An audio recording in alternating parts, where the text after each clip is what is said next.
Larasati, atau yang akrab dipanggil Laras, adalah seorang manajer investasi. Di usianya yang baru menginjak 32 tahun, ia sudah memegang portofolio klien bernilai miliaran. Pekerjaannya menuntut ketenangan, logika yang tajam, dan kemampuan menganalisis risiko di bawah tekanan besar. Ironisnya, semua keahlian itu tidak ia gunakan untuk mengelola uang klien, tapi untuk bertahan hidup di rumah yang ia tinggali. Secara teknis, ini adalah rumah mertuanya. Sebuah rumah besar di kawasan elit Jakarta Selatan, peninggalan almarhum ayah mertuanya. Laras tinggal di sana bersama suaminya, Arga, ibu mertuanya, Winda, dan adik ipar perempuannya, Fania. Laras telah menikah dengan Arga selama 5 tahun. Arga adalah pria yang lembut, tampan, dan pada awal pertemuan mereka, tampak sangat menjanjikan. Ia adalah cinta pertama Laras yang sesungguhnya. Laras, yang yatim piatu sejak remaja, mendambakan sebuah keluarga. Arga dan keluarganya tampak seperti jawaban atas doa itu. Setidaknya, untuk tahun pertama pernikahan mereka, saat mereka masih tinggal di apartemen kecil milik Laras. Namun, Arga punya satu kelemahan fatal, dia adalah bayangan ibunya. Arga tidak pernah bisa berkata, tidak, pada Winda, dan akibatnya, ia juga tidak bisa berkata, tidak, pada Fania. Arga selalu mencari jalan damai, yang dalam praktiknya berarti Laras harus mengalah, dan mengalah lagi. Situasi memburuk setahun lalu. Bisnis tekstil keluarga yang dikelola Arga, setelah ayahnya meninggal, mulai goyah. Winda, dengan alasan menghemat biaya operasional, dan agar Laras bisa membantu Arga fokus, memaksa mereka pindah ke rumah utama. Apartemenmu itu sempit, Ras. Tidak baik untuk rezeki. Lebih baik kita kumpul. Arga bisa tenang mengurus bisnis kalau ibunya dekat, kata Winda waktu itu. Laras yang naif, yang masih ingin berbakti, setuju. Sejak itu, neraka kecilnya dimulai. Pagi itu, pukul 6:15, Laras sudah berada di dapur. Dapur itu mewah, dilengkapi kitchen set marmer impor, kompor tanam modern, dan kulkas 2 pintu seukuran lemari pakaian. Tapi Laras selalu merasa seperti pelayan yang sedang menyewa tempat. Ia mengenakan kaos oblong lama yang nyaman dan celana pendek.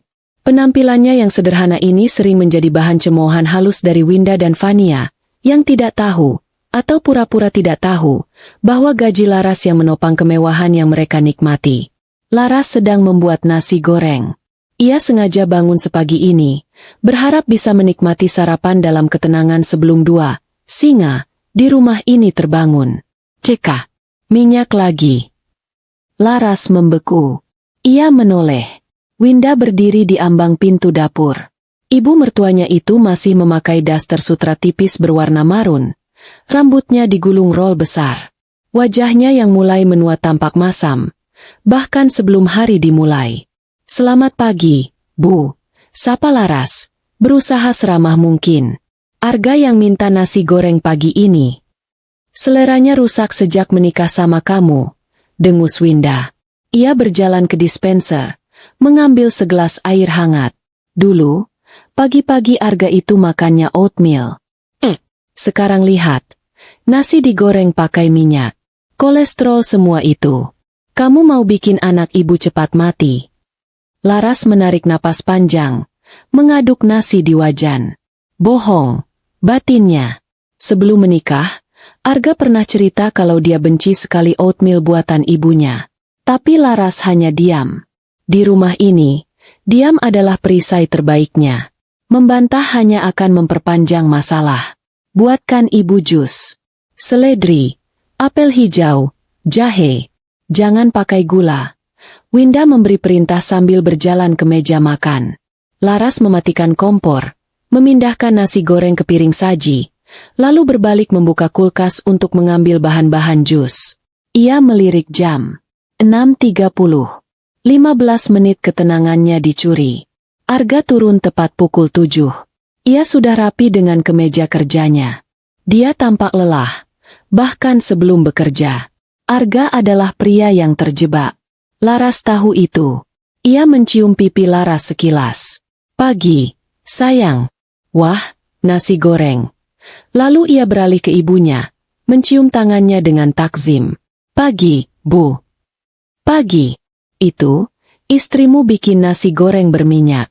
Ibu sudah bilang, tidak sehat, kata Winda, sambil menyeruput jus buatan Laras. Arga hanya tersenyum tipis. Tidak apa-apa, Bu. Sesekali. Ia duduk, mengambil koran yang ada di meja, dan mulai membacanya. Koran itu adalah tembok yang ia bangun setiap pagi, memisahkannya dari interaksi tegang antara istri dan ibunya. Laras meletakkan sepiring nasi goreng di depan Arga. Ia tahu, jauh di dalam hatinya, Arga mencintainya. Tapi cinta itu terkubur di bawah rasa takut dan kewajiban membabi buta kepada ibunya. Sarapan berlangsung dalam keheningan yang menyesakkan. Hanya ada suara sendok beradu dengan piring dan desis Winda yang mengomentari jusnya. Kurang jahenya. Laras, kamu ini pelit sekali ya sama bahan. Arga, Winda tiba-tiba berkata, mengabaikan Laras. Nanti siang teman-teman arisan ibu mau datang. Ibu mau pesan catering dari hotel. Kamu transfer ibu 10 juta. Ya. Arga, dari balik korannya, menjawab. Iya, Bu. Nanti aku transfer. Laras menunduk, mengepalkan sendoknya. Transfer. Batinnya. Transfer pakai uang siapa? Mas? Laras tahu kondisi keuangan mereka. Bisnis. Arga sebenarnya sudah diambang kolaps. Laraslah yang menopangnya. Setiap bulan, gaji Laras yang ratusan juta itu dibagi 3. 1 untuk portofolio investasi rahasianya. Ini adalah jaring pengamannya, naluri bertahan hidup yang tidak ia ceritakan pada siapapun. 1 untuk biaya hidup bersama. Dan 1 lagi, bagian terbesar, ia serahkan pada Arga dengan label, biaya rumah tangga dan tambahan modal bisnis. Laras tahu uang, modal bisnis, itu tidak pernah sampai ke bisnis. Uang itu habis untuk gaya hidup Winda, untuk cicilan mobil mewah Fania, dan untuk menutupi lubang-lubang utang yang Arga gali atas nama gengsi keluarga. Arga menghabiskan sarapannya dengan cepat. Aku berangkat, ya.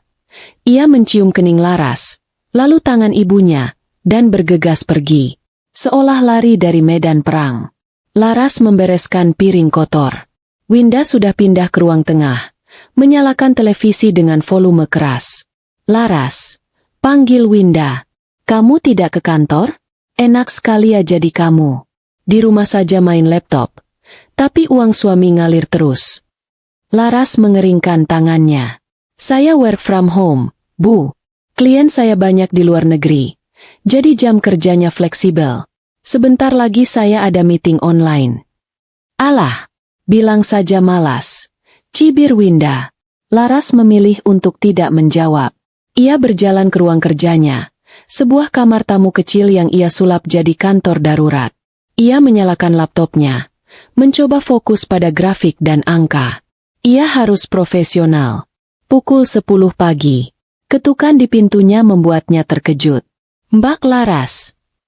Itu suara Fania. Laras memutar kursinya. Fania, 23 tahun, cerminan ibunya dalam versi lebih muda, berdiri di pintu. Ia masih memakai piyama satin merah muda. Rambutnya acak-acakan, wajahnya cemberut. Mbak, paketku datang. Kok nggak dibangunin? Kan aku pesan skincare.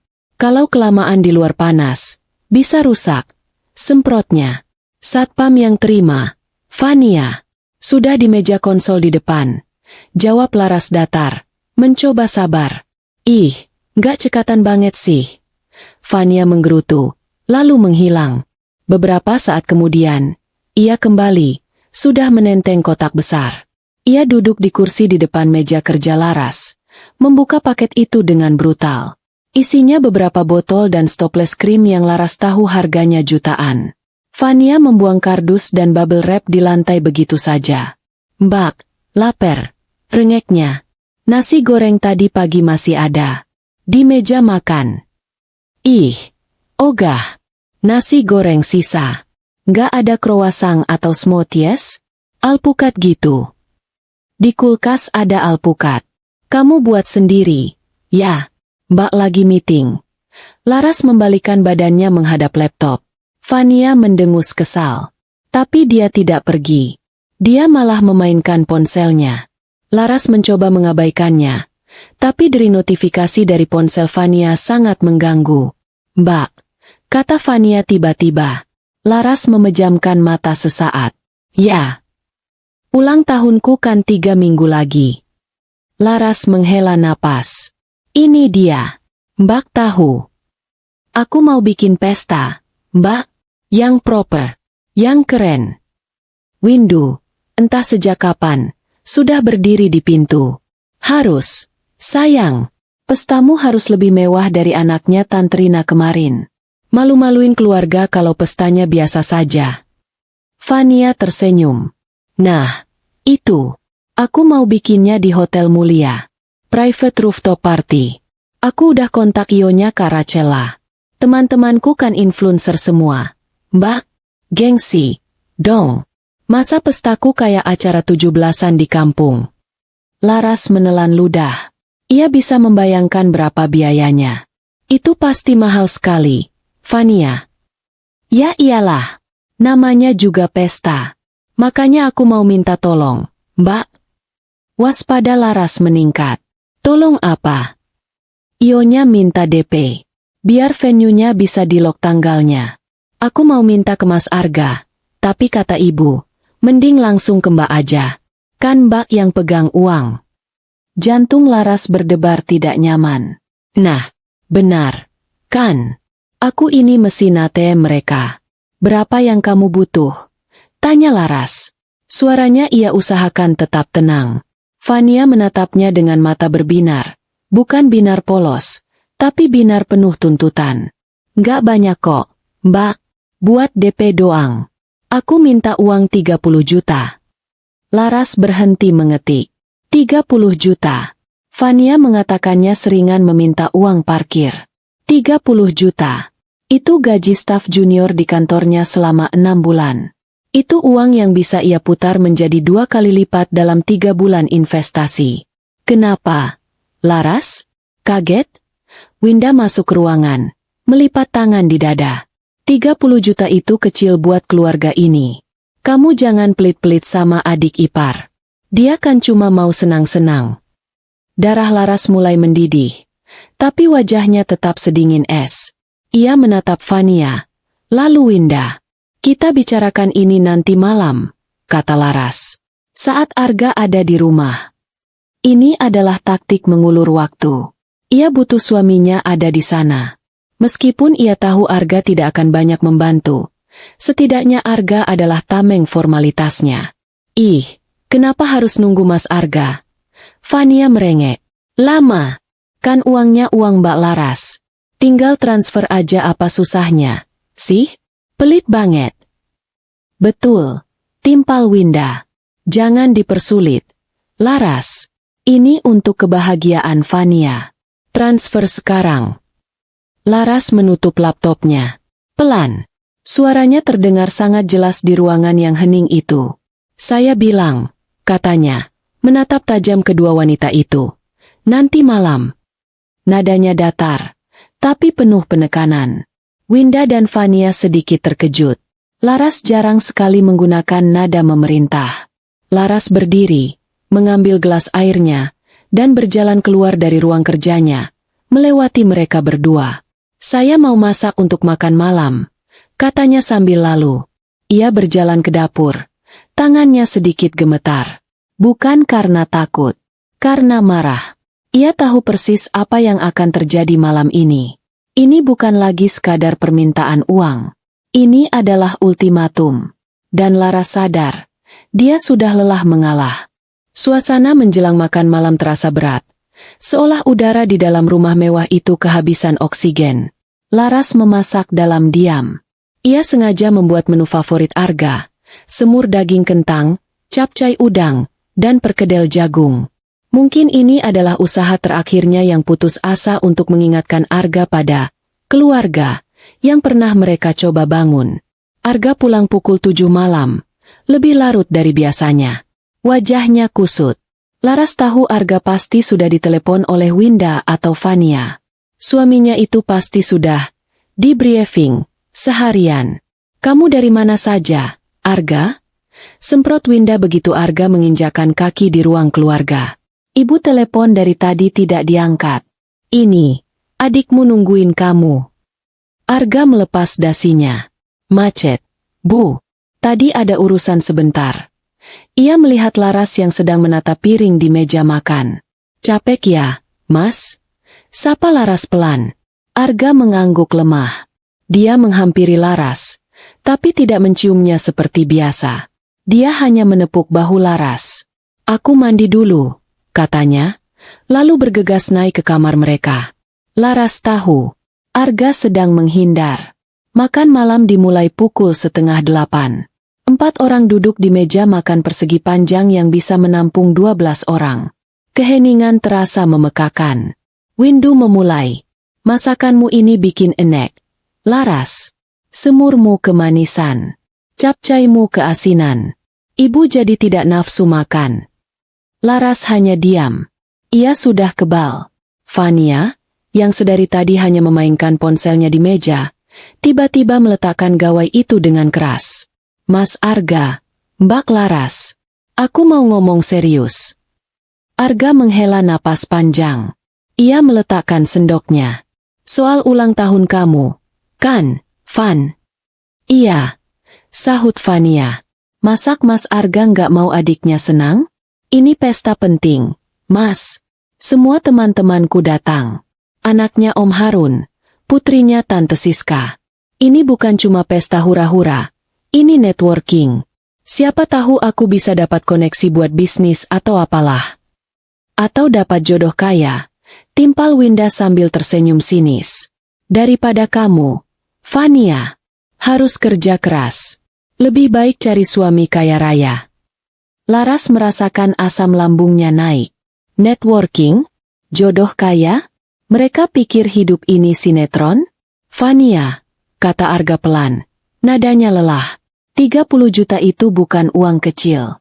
Kondisi bisnis Mas lagi tidak bagus. Ya kan ada gaji Mbak Laras? Seru Fania cepat. Seolah sudah menghafal skripnya. Gaji Mbak Laras kan gede. Ratusan juta. Masa adiknya minta 30 juta aja nggak dikasih? Pelit amat. Sekarang, semua mata tertuju pada Laras. Arga menatapnya dengan tatapan memohon. Tatapan yang selalu Laras benci. Tolonglah, Ras. Kali ini saja. Mengalahlah. Biar cepat selesai. Fania menatapnya dengan tuntutan. Winda menatapnya dengan permusuhan yang tidak ditutupi. Mbak Laras, desak Fania. Tadi pagi katanya mau nunggu Mas Arga. Nah, sekarang Mas Arga udah ada. Jadi gimana? Aku cuma minta 30 juta. Buat DP. Fania mengulurkan tangannya di atas meja, seolah Laras akan langsung meletakkan uang tunai di sana. Laras merasakan kekecewaan yang pahit di lidahnya. Bukan karena semur yang kemanisan, tapi karena suaminya. Suaminya tidak membela dia. Suaminya tidak berkata, Fania, jangan kurang ajar sama Mbak Emu. Suaminya tidak berkata, Bu, jangan paksa Laras. Suaminya hanya diam, dan melempar beban itu ke bahu Laras. Laras meletakkan sendok dan garpunya dengan rapi di sisi piring. Ia menegakkan punggungnya. Fania, katanya. Suaranya tenang, tapi terdengar jelas di seluruh ruangan. Jawaban saya masih sama seperti tadi pagi. Ia berhenti sejenak, menatap lurus ke mata adik iparnya. Maaf, aku tak bisa. Suasana meledak. Mbak Laras jahat. Fania menjerit. Air matanya langsung mengalir. Aku kan cuma minta sekali ini. Aku benci Mbak Laras. Jahat. Windu menggebrak meja. Piring dan gelas berdentang keras. Larasati. Suaranya melengking. Kamu ini istri macam apa? Pelit. Tidak tahu diri. Kamu itu sudah numpang hidup di sini. Kamu sombong sekali sama adik iparmu. Hinaan itu. Numpang hidup. Bu, kata Laras. Suaranya mulai bergetar menahan amarah. Ini bukan soal pelit. Ini soal prioritas. 30 juta untuk sebuah pesta ulang tahun di saat kondisi keuangan kita. Keuangan siapa? Potong Winda. Keuanganmu? Dengar, ya. Kamu itu istri. Uangmu itu uang Arga juga. Uang Arga itu uang keluarga ini. Apa susahnya kamu transfer? Kamu itu cuma menantu di sini. Laras menoleh ke Arga. Mas, katanya, mencari pembelaan. Apa kamu setuju dengan itu? Uangku adalah uang keluarga ini. Uang yang aku hasilkan dengan kerja kerasku. Arga gelagapan. Dia serba salah. Dia menatap ibunya. Lalu Laras. Bukan begitu. Ras. Maksud ibu. Kita kan keluarga. Maksud ibu itu, kamu jangan pelit. Bentak Winda, memotong ucapan anaknya. Kamu itu harusnya berterima kasih. Kamu itu beruntung dipungut sama Arga. Kalau tidak, kamu jadi perawan tua. Yatim piatu. Tidak jelas asal-usulnya. Beraninya kamu sekarang mengatur uang. Hinaan itu menembus lapisan kesabaran terakhir Laras. Dia bisa terima masakannya dikritik setiap hari. Dia bisa terima gajinya diperas perlahan. Dia bisa terima kemalasan Fania. Tapi dihina statusnya sebagai yatim piatu? Oleh orang-orang yang hidup dari uangnya? Laras menatap Winda. Tatapannya tidak lagi memohon atau bertahan. Tatapannya dingin. Saya mungkin yatim piatu, Bu, kata Laras. Suaranya pelan, tapi menusuk. Tapi saya dididik oleh panti asuhan untuk bekerja keras. Saya dididik untuk mandiri. Dan saya dididik untuk tidak mengambil apa yang bukan hak saya. Saya tidak pernah meminta-minta. Wajah Winda merah padam karena murka. Kurang ajar. Berani kamu melawan ibu. Berani kamu menyindir saya. Laras mengabaikan Winda. Dia beralih ke Fania, yang masih sesenggukan. Dan untuk kamu, Fania, jika kamu mau pesta, pakai uangmu sendiri. Bekel. Jawaban saya tetap tidak. Tidak ada 30 juta untuk pesta.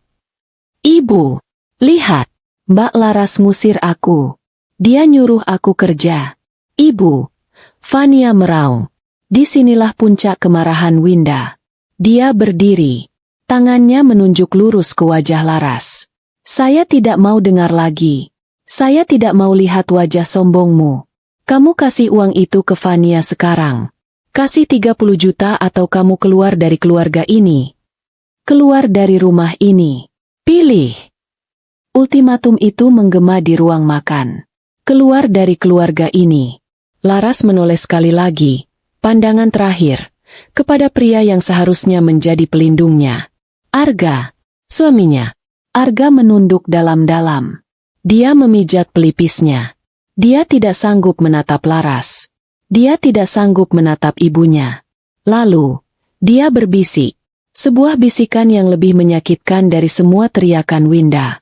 Bu, jangan keras-keras, malu didengar tetangga. Lalu dia menatap Laras.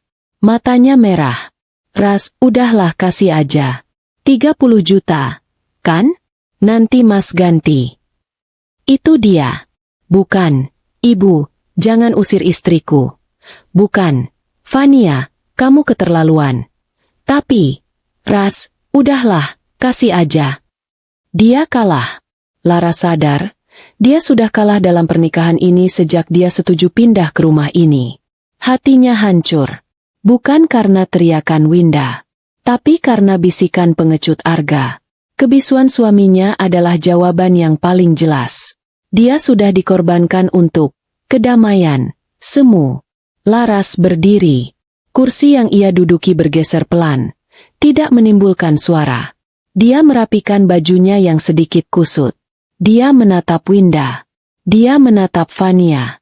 Dan terakhir, dia menatap Arga. Baik, Bu, katanya. Suaranya sangat tenang, hampir seperti berbisik. Tapi di ruangan itu, suaranya terdengar lebih keras dari teriakan. Saya mengerti. Dia berbalik dan berjalan. meninggalkan meja makan, meninggalkan semur daging yang mulai dingin, meninggalkan keluarganya. "Laras, kembali kamu!" Winda berteriak. Dasar menantu tidak tahu diuntung. Sombong. "Arga, kejar istrimu. Suruh dia transfer uangnya. Jangan biarkan dia kurang ajar." Laras mendengar langkah kaki Arga di belakangnya. Laras tunggu, jangan begini, sayang." Arga mencoba meraih lengannya. Laras berhenti tepat di depan pintu kamar mereka. Dia tidak menoleh. "Jangan sentuh aku, Mas." Suaranya pelan, tapi lebih tajam dari pisau. Arga menarik tangannya kembali, seolah tersengat listrik. Laras masuk ke kamar. Dia tidak membanting pintu. Dia menutupnya pelan. Suara klik dari kunci pintu itu adalah satu-satunya suara di lorong yang hening. Arga membeku di depan pintu. Di belakangnya, di ruang makan, ia masih bisa mendengar ibunya mengomel dan adiknya menangis. Di dalam kamar, Laras bersandar di pintu. Dia menunggu air matanya turun. Dia menunggu rasa hancur, rasa sakit, rasa sedih. Tapi anehnya, tidak ada yang datang. Dia tidak menangis. Dia merasa kosong. Lalu, perlahan, kekosongan itu terisi. Bukan dengan kesedihan, tapi dengan sesuatu yang lain. Sesuatu yang dingin, membara, dan sangat fokus. Amarah. Amarah yang selama 5 tahun ini ia tekan. Amarah yang selama setahun ini ia telan bulat-bulat. Laras berjalan ke meja kerjanya. Dia membuka laptopnya. Layar menyala, menampilkan grafik-grafik investasi yang rumit. Dia menarik napas dalam-dalam. Winda bilang, "Kasih atau kamu keluar." Dia sudah memilih. Winda bilang, "Pilih." Dia akan memilih. Laras membuka kontak di ponselnya. Dia mengetik sebuah nama. Fikri, pengacara. Besok pagi. Ketiknya. Jam 9. Kantor kamu. Jalankan semuanya. Pesan terkirim. Perang baru saja dimulai. Dan Larasati bersumpah, kali ini, dia tidak akan kalah. Pintu kamar tertutup dengan bunyi. Klik. Yang pelan namun terasa memekakan. Laras bersandar di kayu jati yang kokoh itu, merasakan getarannya. Di luar, ia bisa mendengar suara langkah kaki Arga yang mondar-mandir panik. Lalu terdengar gedoran pelan. "Laras sayang, buka pintunya. Kita bicara baik-baik." Suara Arga terdengar teredam, dan seperti biasa, lemah, penuh permohonan, tapi tidak ada kekuatan di dalamnya. Laras tidak menjawab. Ia tidak menangis. Aneh, ia pikir ia akan hancur. Ia pikir hatinya akan remuk redam. Tapi yang ia rasakan adalah sesuatu yang lain. Sebuah keheningan yang dingin. Seolah-olah kabut tebal yang selama 5 tahun ini menutupi pandangannya. Kabut bernama cinta, keluarga, dan pengabdian, tiba-tiba terangkat. Yang tersisa adalah realitas. Tajam, jernih, dan brutal. Ia baru saja dikhianati. Bukan oleh teriakan ibu mertuanya, tapi oleh kebisuan suaminya. Arga telah memilih. Di hadapan ibunya, di hadapan adiknya, Arga telah melepaskan tangan Laras dan mendorongnya ke depan untuk menjadi tumbal kedamaian rumah. Bisikan Arga tadi, "Udahlah, kasih aja," adalah paku terakhir di peti mati pernikahan mereka. "Ras, ayo, jangan begini. Ibu lagi emosi. Fania juga." Suara Arga terdengar lagi. Laras berjalan menjauh dari pintu. Ia berjalan ke meja kerjanya yang rapi. Ia menyalakan laptop. Layarnya yang terang memantulkan wajahnya yang tenang. Tidak ada air mata. Hanya ada mata yang fokus. Ia membuka beberapa tab di perambannya. Bukan media sosial. Bukan situs berita. Ia membuka portal internet banking pribadinya. Sebuah rekening di bank asing yang ia buka bahkan sebelum ia mengenal Arga. Ini adalah rekening pelariannya. Rekening di mana ia menyembunyikan sebagian besar bonus dan keuntungan investasinya. Angkanya menenangkan. Cukup untuk hidup mewah sendirian selama 10 tahun ke depan tanpa bekerja. Ia membuka file Explorer. Ada satu folder yang terkunci dengan kata sandi rumit. Nama foldernya, asuransi. Isinya bukan polis asuransi jiwa. Isinya adalah pemindaian semua bukti transfer yang pernah ia kirimkan ke rekening Arga. Bukti pembayaran tagihan kartu kredit Vania. Bukti pembayaran cicilan mobil Vania. Bukti pembayaran uang arisan Winda. Dan yang paling penting, bukti-bukti utang bisnis Arga yang ia lunasi. Perjanjian takeover cicilan rumah ini yang macet, yang ia bayar diam-diam menggunakan rekening bersama yang sumber dananya 90% dari gajinya. Laras sudah mengumpulkan ini selama setahun terakhir. Ia tidak bodoh. Ia seorang manajer investasi. Ia hidup dengan data. Nalurinya sebagai analis risiko berteriak bahwa portofolionya yang paling berisiko bukanlah saham teknologi, melainkan keluarga ini. Ia mulai menghitung. Bukan lagi dengan emosi, tapi dengan kalkulator. Ia menghitung setiap rupiah yang telah ia keluarkan untuk mereka. Untuk gaya hidup mereka. Untuk menutupi kebohongan mereka. Untuk membeli kedamaian yang tidak pernah ia dapatkan. Totalnya mengejutkan. Hampir 2 miliar rupiah dalam 3 tahun terakhir. Uang yang seharusnya bisa ia gunakan untuk membeli apartemen mewah lain. Atau untuk dana pensiun dininya. Gedoran di pintu semakin keras. Laras, kamu dengar Mas? Tidak. Buka pintunya. Jangan kekanak-kanakan. Suara Arga mulai diwarnai frustrasi. Laras menghela napas. Ia harus menghadapi ini. Ia harus menyelesaikannya. Ia berdiri, berjalan ke pintu, dan membukanya. Arga hampir terjatuh ke depan. Ia tampak kaget melihat Laras yang begitu tenang. Mungkin ia mengharapkan istrinya sedang menangis meraung-raung di lantai. Ras. Masuk. Mas. Tutup pintunya. Kata Laras datar. Arga masuk. Sedikit ragu. Laras kembali duduk di kursi kerjanya. Ia memutar kursinya menghadap Arga. Arga tampak kacau. Rambutnya acak-acakan. Kemejanya kusut. Sayang, aku minta maaf. Ya, ibu memang keterlaluan.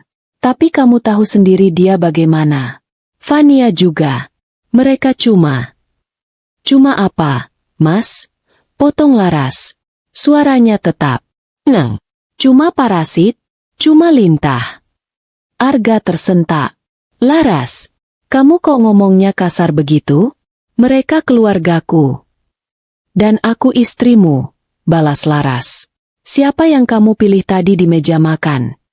Arga terdiam. Dia mengalihkan pandangan. Aku tidak memilih. Aku cuma ingin damai. Ras. Aku capek. Kamu capek. Laras hampir tertawa. Kamu capek apa, Mas? Capek bekerja di bisnis yang sudah bangkrut dan aku yang menalangi kerugiannya setiap bulan? Capek menenangkan ibu dan adikmu yang menuntut gaya hidup mewah dengan uangku? Atau capek berbohong padaku? Mata Arga membelalak. Bohong apa? Aku tidak pernah bohong. Uang, modal bisnis, yang kamu minta 3 bulan lalu. 100 juta. Kamu bilang untuk bayar supplier, kata Laras. Suaranya seperti hakim membacakan putusan. Uang itu kamu pakai untuk melunasi utang judi bola kamu. Kan? Wajah Arga langsung pucat pasi. Kamu tahu dari mana Laras? Itu aku hilaf. Aku tahu dari pesan tagihan yang masuk ke email MU. Yang lupa kamu lockout dari laptop ini. Ujar Laras. Aku tahu semuanya. Mas, aku tahu bisnis tekstil itu sudah tidak ada. Aku tahu kamu menghabiskan siangmu di kafe, bukan bertemu klien. Arga terduduk di tepi tempat tidur. Henner. Ras, aku bisa jelaskan. Aku malu. Tidak perlu, kata Laras. Ia sudah selesai dengan penjelasan.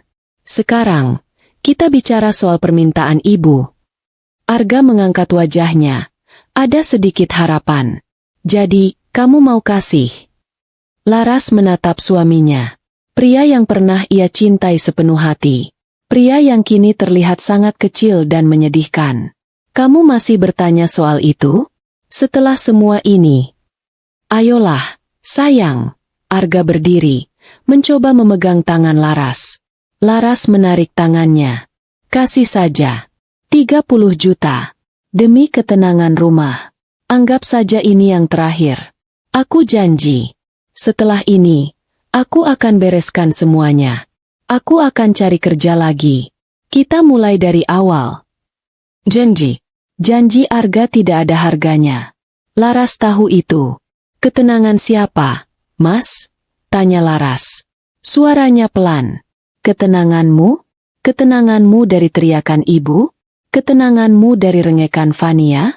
Jadi aku harus membakar 30 juta lagi untuk membeli ketenanganmu selama beberapa minggu ke depan. Bukan begitu, Ras. Ini demi keluarga kita. Kita sudah bukan keluarga, Mas. Tadi, di meja makan, kamu sudah membuktikannya. Saat kamu membiarkan ibumu menghinaku yatim piatu. Saat kamu membiarkan ibumu mengancam akan mengusirku. Dan kamu hanya diam. Kamu menyuruhku. Kasih saja. Laras berdiri. Dia lebih tinggi dari Arga yang kini tertunduk. Aku tidak akan kasih. Sepeser pun. Laras, jangan keras kepala. Suara Arga mulai meninggi. Panik. Ibu bisa benar-benar mengusirmu. Kamu mau kita pisah? Memangnya kita belum pisah? Balas Laras. Aku tidur di ranjang ini setiap malam di sebelahmu. Tapi aku merasa lebih sendirian daripada saat aku masih di panti asuhan. Aku muak. Mas. Aku muak jadi sapi perah kalian. Arga terdiam. Tidak ada lagi yang bisa ia katakan. Semua kartunya sudah mati. Keluar, kata Laras. Apa? Keluar dari kamar ini. Aku mau istirahat. Tapi ini kamar kita. Tidak lagi. Keluar. Atau aku yang keluar dari rumah ini. Sekarang juga. Melihat tekad di mata Laras, Arga ciut. Ia tahu Laras tidak bercanda. Dengan langkah gontai, Arga berjalan ke pintu. Pikirkan lagi, Ras, katanya lirih. Demi aku. Laras memunggunginya. Aku sudah selesai memikirkanmu, Mas. Sekarang aku mau memikirkan diriku sendiri. Pintu tertutup. Laras kembali ke laptopnya. Tangannya tidak lagi gemetar. Ia membuka aplikasi pesan aman di ponselnya. Mengetik satu nama. Fikri. Fikri adalah sahabat lamanya sejak kuliah, yang kini menjadi pengacara korporat yang hebat. Fikri adalah satu-satunya orang yang tahu rencana B. Laras. Pesan Laras singkat dan jelas. FIK, ini Laras.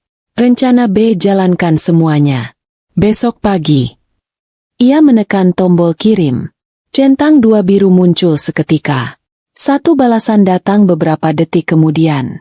Akhirnya. Sudah kusiapkan. Jam 9 di kantorku. Bawa semua yang sudah kamu kumpulkan. Laras menutup laptopnya. Ia tidak tidur malam itu. Ia mandi air hangat lama sekali, menggosok semua kotoran dan kepura-puraan yang menempel di kulitnya. Ia lalu duduk di depan jendela kamarnya, menatap taman yang gelap. Ia tidak merencanakan balas dendam.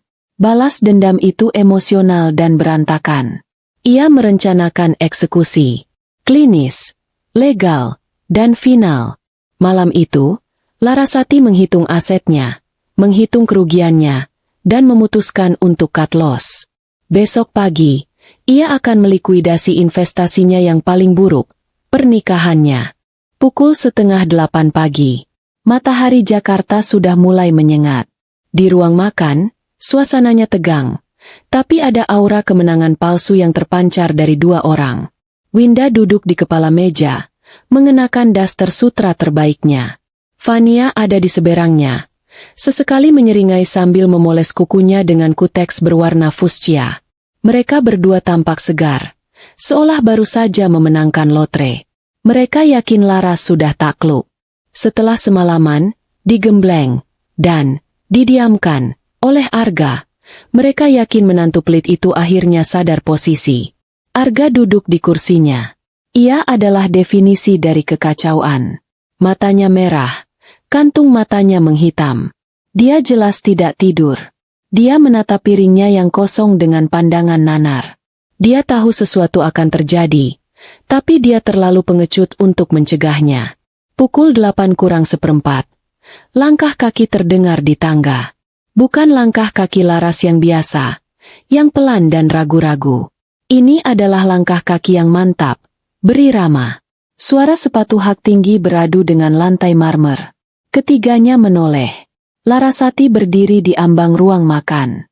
Jika mereka mengharapkan wanita berantakan dengan mata bengkak, mereka salah besar. Laras tampak luar biasa. Dia tidak mengenakan kaos oblongnya. Ia mengenakan blus sifon berwarna biru tua, celana bahan berwarna krem yang pas di badan, dan blazer putih gading yang rapi. Rambutnya disanggul modern yang elegan. Wajahnya dirias tipis namun profesional. Di tangannya, ia menenteng tas kerja kulitnya dan sebuah map dokumen tipis berwarna coklat. Dia tampak seperti seorang manajer investasi yang siap menutup kesepakatan bernilai miliaran. Bukan seperti istri yang baru saja diancam akan diusir. Pagi, sapa Laras. Suaranya jernih dan tenang. Ia berjalan ke pantry, membuat segelas kopi hitam untuk dirinya sendiri. Ia tidak menyentuh sarapan yang disiapkan Bei Inah. Oh, sudah selesai ngambeknya? Cibir Winda, tidak bisa menahan diri. Sudah sadar? Jadi, sudah ditransfer uangnya ke Fania? Ibu tidak mau dengar alasan lagi. Transfer sekarang. Fania terkikik. Ditunggu loh, Mbak. Ionya sudah ngejar-ngejar aku. Laras menyesap kopinya.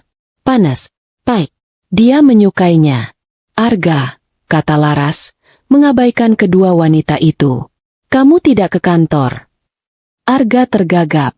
Ini mau berangkat. Ras. Bagus. Jangan berangkat dulu. Ada yang perlu kita selesaikan, kata Laras. Ia berjalan ke meja makan. Ia tidak duduk. Ia berdiri, memposisikan dirinya setara dengan Winda. Fania, katanya, menatap lurus ke adik iparnya. Fania berhenti memoles kukunya, sedikit terintimidasi oleh tatapan Laras. Kamu minta 30 juta untuk pesta. Iya, Mbak udah mau transfer, kan? Laras meletakkan map coklat itu di meja. Ia membukanya. Ia menarik selembar kertas dan menggesernya ke depan Fania. Ini, kata Laras, adalah rincian tagihan kartu kredit platinum atas namamu, yang aku lunasi 3 bulan terakhir. Yang kamu bilang, hilang, tapi terus dipakai belanja online. Mata Fania membelalak. Laras menarik lembar kedua. Ini, tagihan kartu kredit gold. Limitnya lebih kecil, tapi kamu maksimalkan tiap bulan untuk jajan di kafe mahal. Dan perawatan salon. Laras menarik lembar ketiga. Dan ini yang paling menarik. Bukti transfer dari rekeningku untuk cicilan paylater tas mewah dan ponsel terbaru yang kamu pamerkan di Instagram minggu lalu. Kamu beli atas nama Mas Arga, tapi pakai rekening bersama kita untuk bayar cicilannya. Wajah Fania pucat pasi. Mbak kok.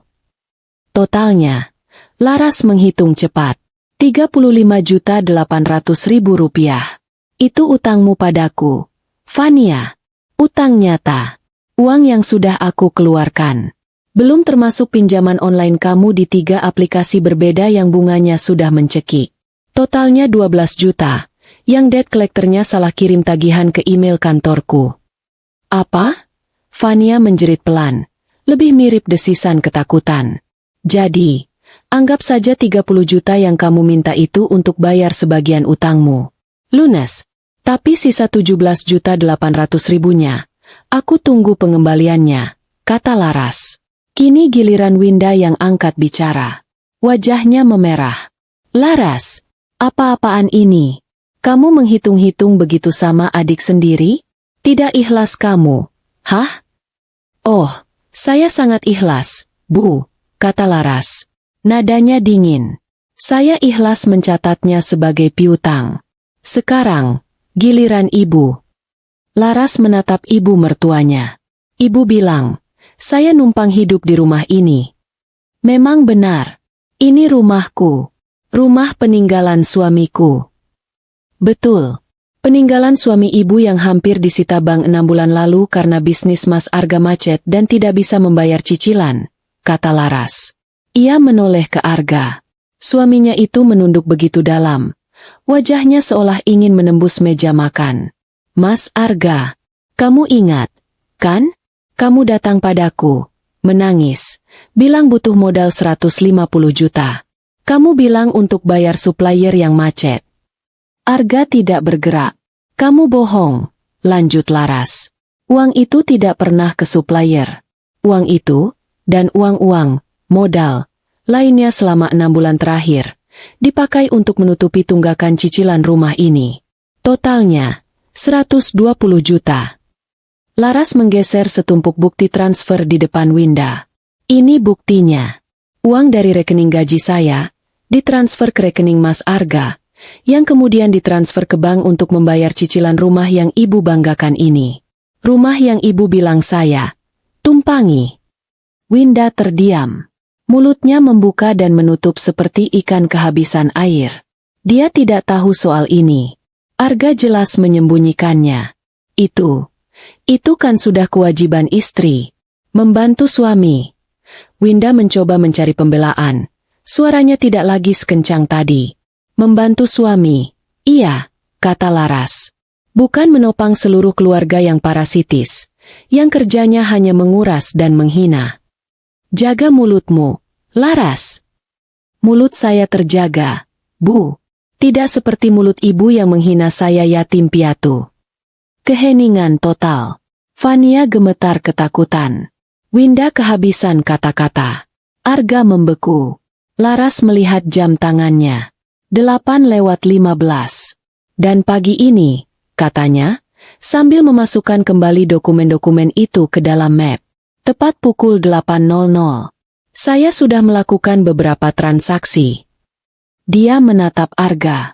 Mas, rekening bersama kita, yang isinya sisa gajiku bulan ini, sudah aku tarik semua isinya dan aku tutup permanen. Mata Arga terbelalak ngeri. Ras, jangan, gajiku belum masuk. Aku tidak peduli, kata Laras.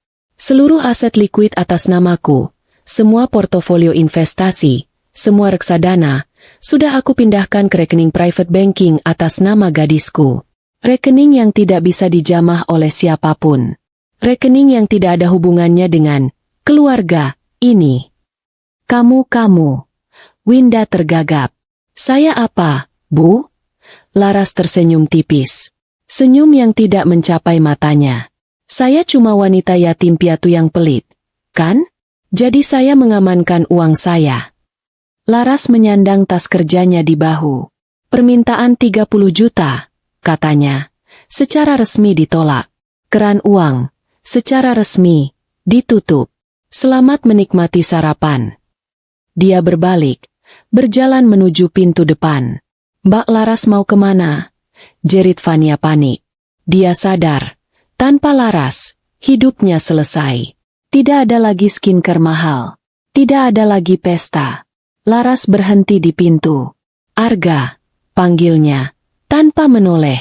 Aku tunggu kamu di kantor pengacaraku. Jam 9. Kita bicara di sana. Kantor pengacara? Suara Arga tercekat. Mau apa, Ras? Kita bisa bicarakan ini. Laras akhirnya menoleh. Tatapannya menusuk suaminya. Kita sudah selesai bicara, Mas. Sekarang waktunya bertindak. Laras membuka pintu depan dan melangkah keluar, menuju mobilnya. Ia meninggalkan kekacauan, kepanikan, dan 3 orang yang baru saja menyadari bahwa mesin ATM mereka telah pergi. Kantor Fikri berada di lantai 45 sebuah gedung pencakar langit di kawasan Sudirman. Jendelanya terbentang dari lantai ke langit-langit, menyuguhkan pemandangan Jakarta yang sibuk dan berdebu. Namun dari ketinggian ini, tampak teratur dan diam. Kontras sekali dengan kehidupan Laras selama setahun terakhir. Ruangan Fikri rapi luar biasa. Minimalis, didominasi warna putih dan abu-abu. Meja kerjanya kosong. Hanya ada laptop tipis, 1 buku catatan kulit, dan pena mahal. Fikri sendiri adalah cerminan ruangannya. Dia mengenakan kemeja biru muda yang licin, dasi ramping, dan tatapan matanya setajam elang. Dia adalah sahabat Laras di universitas, pria yang dulu sering mereka ejek kutu buku, yang kini menjadi salah satu pengacara korporat paling ditakuti. "Kopi," tawar Fikri. Suaranya tenang, hitam, tanpa gula, jawab Laras. Ia duduk di kursi kulit yang nyaman, meletakkan tasnya di samping. Ia merasa energinya kembali pulih begitu memasuki zona profesional ini. Fikri menekan interkom, memesan kopi, lalu duduk di hadapan Laras. "Akhirnya," katanya. Itu bukan pertanyaan, tapi pernyataan. "Akhirnya," Laras mengiyakan. Tadi pagi, Laras mengonfirmasi. "Mereka pikir aku akan hancur. Mereka pikir ancaman, keluar dari rumah, akan membuatku mengemis ampun dan mentransfer uangnya." Fikri tersenyum tipis. "Mereka salah menilai analis risiko terbaik di angkatan kita." Dia membuka laptopnya. "Aku sudah siapkan semua draftnya. Gugatan cerai, tuntutan pembagian harta, surat peringatan pengosongan rumah. Semuanya." Laras mengangguk. "Semua bukti ada di cloud drive yang aku bagikan. Aku sudah memeriksanya tadi malam setelah kamu kirim pesan," kata Fikri. Ini bukan sekadar kasus perceraian, Ras. Ini perampokan yang dilegalkan atas nama pernikahan. Aku tidak percaya kamu tahan setahun." Laras menatap keluar jendela. Bagaimana ini semua dimulai? Investigasi Laras tidak terjadi dalam satu malam. Itu adalah proses yang lambat, menyakitkan, dimulai dari setitik keraguan yang tumbuh menjadi monster. Percikan pertamanya terjadi sekitar 8 bulan lalu. Arga datang padanya. Wajahnya kusut. "Bisnis tekstilnya," katanya, "butuh suntikan dana segar. Ada mesin baru, Ras, dari Jerman. Bisa meningkatkan produksi 3 kali lipat. Tapi kita butuh 80 juta untuk DP." Laras, sebagai manajer investasi, bereaksi sesuai nalurinya. "Mesin apa? Boleh aku lihat brosur dan fakturnya? Siapa suppliernya? Kita bisa negosiasikan skema pembayarannya." Reaksi Arga di luar dugaan. Dia marah. "Kamu ini kok hitung-hitungan sekali sama suami? Ini buat keluarga kita juga. Kamu tidak percaya padaku? Aku ini kepala rumah tangga. Aku tahu apa yang aku lakukan." Itu adalah bendera merah pertama. Laras, yang terkejut dengan ledakan emosi itu dan masih dibutakan oleh harapan akan keluarga harmonis, akhirnya mengalah. Dia mentransfer uang itu dengan label modal usaha Arga. Tapi keraguan itu sudah ditanam. Laras adalah seorang profesional yang hidup dari data. Dia tidak bisa mengabaikan instingnya. Dia mulai mengamati. Dia mulai mencatat. Dia membuat jurnal pengeluaran rahasia di laptopnya. Kesempatan emas datang 3 bulan setelah insiden mesin Jerman. Laras harus melakukan presentasi mendadak untuk klien di Singapura via Zoom. Tapi laptopnya sedang melakukan pembaruan sistem yang memakan waktu lama. "Mas, aku pinjam laptopmu sebentar," teriaknya. "Oh, iya, pakai saja. Di meja kerja," balas Arga dari kamar mandi. Laras membuka laptop Arga. Laptop itu jarang ia sentuh. Ia membuka peramban Chrome untuk masuk ke akun Zoom-nya. Dan di sanalah, di bilah atas, sebuah tab email masih terbuka. Akun Gmail pribadi Arga. Laras bukan orang yang suka mengintip. Tapi baris subjek email teratas membuatnya membeku. Subjek: peringatan keterlambatan. Tagihan pinjaman cepat dana kilat, An. Fania Rahayu. Jantungnya berdebar. Fania? Pinjaman cepat? Dana kilat? Itu salah satu aplikasi pinjaman online alias pinjol yang terkenal dengan bunga mencekik. Tangannya gemetar. Dia mengklik email itu. Isinya adalah tagihan sebesar 3 juta rupiah. Dengan bunga dan denda yang sudah membengkak menjadi 5 juta. Email itu ditujukan ke Fania, tapi mencantumkan email Arga sebagai kontak darurat. "Mas Arga," panggilnya, pura-pura tenang. "Emailmu terbuka. Ini ada email aneh soal pinjaman online Fania. Kamu tahu soal ini?" Arga keluar dari kamar mandi. Wajahnya pias. Oh, itu salah kirim kayaknya. Fania mungkin iseng pakai email Mas. Sudah, hapus saja. Jangan dibahas. Kamu jadi presentasi. Arga berusaha merebut laptop itu, tapi Laras sudah melihat yang lain. Di folder, terkirim, ada belasan email dari Arga ke berbagai bank. Subjeknya, permohonan restrukturisasi utang. Di folder, kotak masuk, ada balasan-balasannya. Penolakan, peringatan, dan yang terburuk, lampiran rekening koran bisnis tekstil Arga. Laras menahan napas. Dia harus segera presentasi. Tapi dia mengklik satu lampiran itu. Malamnya, setelah Arga tidur, atau pura-pura tidur, Laras kembali ke laptopnya sendiri. Dia tidak bisa tidur. Subjek email itu terngiang-ngiang. Dia masuk ke internet banking rekening bersama. Rekening yang ia gunakan untuk mentransfer modal usaha ke Arga. Dia melacak aliran dana. Dia mencocokkan tanggal. Uang 80 juta untuk mesin Jerman. Itu masuk rekening bisnis Arga pada tanggal 5. Pada tanggal 6, 7, dan 8, uang itu keluar. Bukan ke supplier mesin. 20 juta, transfer ke Winda. Keterangan, uang bulanan. 10 juta, transfer ke Fania. Keterangan, cicilan mobil. 30 juta, ditarik tunai dalam 3 kali penarikan di ATM. Sisanya habis untuk membayar tagihan kartu kredit, restoran mewah, dan sebuah situs judi bola. Laras merasa mual. Dia merasa sangat bodoh. Sejak malam itu, Laras menjadi detektif di rumahnya sendiri. Dia menyewa seorang auditor keuangan independen, teman Fikri, dengan alasan merapikan portofolio pajaknya. Tugas auditor itu sebenarnya adalah melacak setiap rupiah yang keluar dari Laras dan masuk ke keluarga Arga. Hasilnya datang 2 minggu kemudian, dalam sebuah laporan setebal 20 halaman. Temuan itu lebih buruk dari yang ia bayangkan. Bisnis tekstil Arga sudah tidak beroperasi selama hampir 2 tahun. Bangkrut. Arga gagal total mengelolanya setelah ayahnya meninggal. Dia terlilit utang pada supplier lama.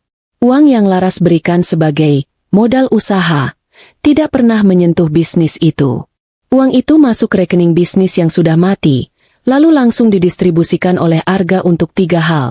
1. Membayar utang-utang lamanya yang mendesak, termasuk utang judi. 2. Membiayai gaya hidup mewah Winda. 3. Membiayai semua keinginan Fania. Mereka menjadikan Laras sebagai infinite money glitch. Laras menangis malam itu.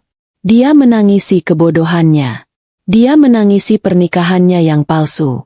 Dia menangisi mimpinya tentang keluarga, yang ternyata hanya ilusi mahal. Setelah menangis, dia menelepon Fikri. "Fik, aku punya masalah besar." Fikrilah yang membantunya menyusun strategi. "Kamu tidak bisa langsung pergi, Ras," kata Fikri waktu itu. "Posisimu sebagai istri sah membuat asetmu rentan. Kita harus membalikkan keadaan. Kita harus membangun bentengmu dulu." Benteng pertama adalah pinjol Fania. Laras mulai melacaknya. Dia menemukan 3 aplikasi berbeda. Dia sengaja membayar lunas 1 pinjol atas nama Fania, hanya agar dia mendapatkan bukti kwitansi digitalnya. Dia menyimpan bukti tagihan kartu kredit yang selalu dibayar Laras. Dia mengumpulkan semua bukti itu dalam folder asuransi. Benteng kedua, dan yang terbesar, adalah rumah itu. Suatu hari, saat memeriksa email Arga yang masih tertaut di ponselnya, Arga tidak pernah sadar, Laras menemukan email yang paling menakutkan. Subjek, surat peringatan ketiga SP3, tunggakan KPR-an. Arga Pratama. Jantung Laras serasa berhenti berdetak. Dia membaca email itu. Bank mengancam akan menyita rumah itu dalam 30 hari jika tunggakan cicilan selama 8 bulan tidak dilunasi. 8 bulan. Itu berarti, bahkan sebelum Arga memintanya pindah, rumah itu sudah bermasalah. Dia sadar. Winda dan Arga memintanya pindah bukan untuk menghemat atau menemani Arga. Mereka memintanya pindah agar Laras, dengan gajinya yang besar, menjadi tameng hidup untuk menalangi biaya operasional rumah yang akan disita itu. Amarah Laras sudah mencapai puncaknya. Tapi Fikri menenangkannya. Jangan konfrontasi. Gunakan ini, kata Fikri lewat telepon. Besoknya, Laras mengambil cuti. Dia pergi ke bank tersebut. Sendirian. Dia bertemu dengan kepala bagian kredit. Dia memperkenalkan diri sebagai Larasati, seorang manajer investasi. Dia menunjukkan slip gajinya. Dia menunjukkan portofolio investasinya. Dia menjelaskan posisinya sebagai istri Arga yang tidak tahu menahu soal tunggakan ini. Saya tidak ingin rumah ini disita, kata Laras kepada manajer bank. Itu akan merusak catatan kredit saya juga sebagai istri. Tapi saya tidak mau membayar utang atas nama suami saya.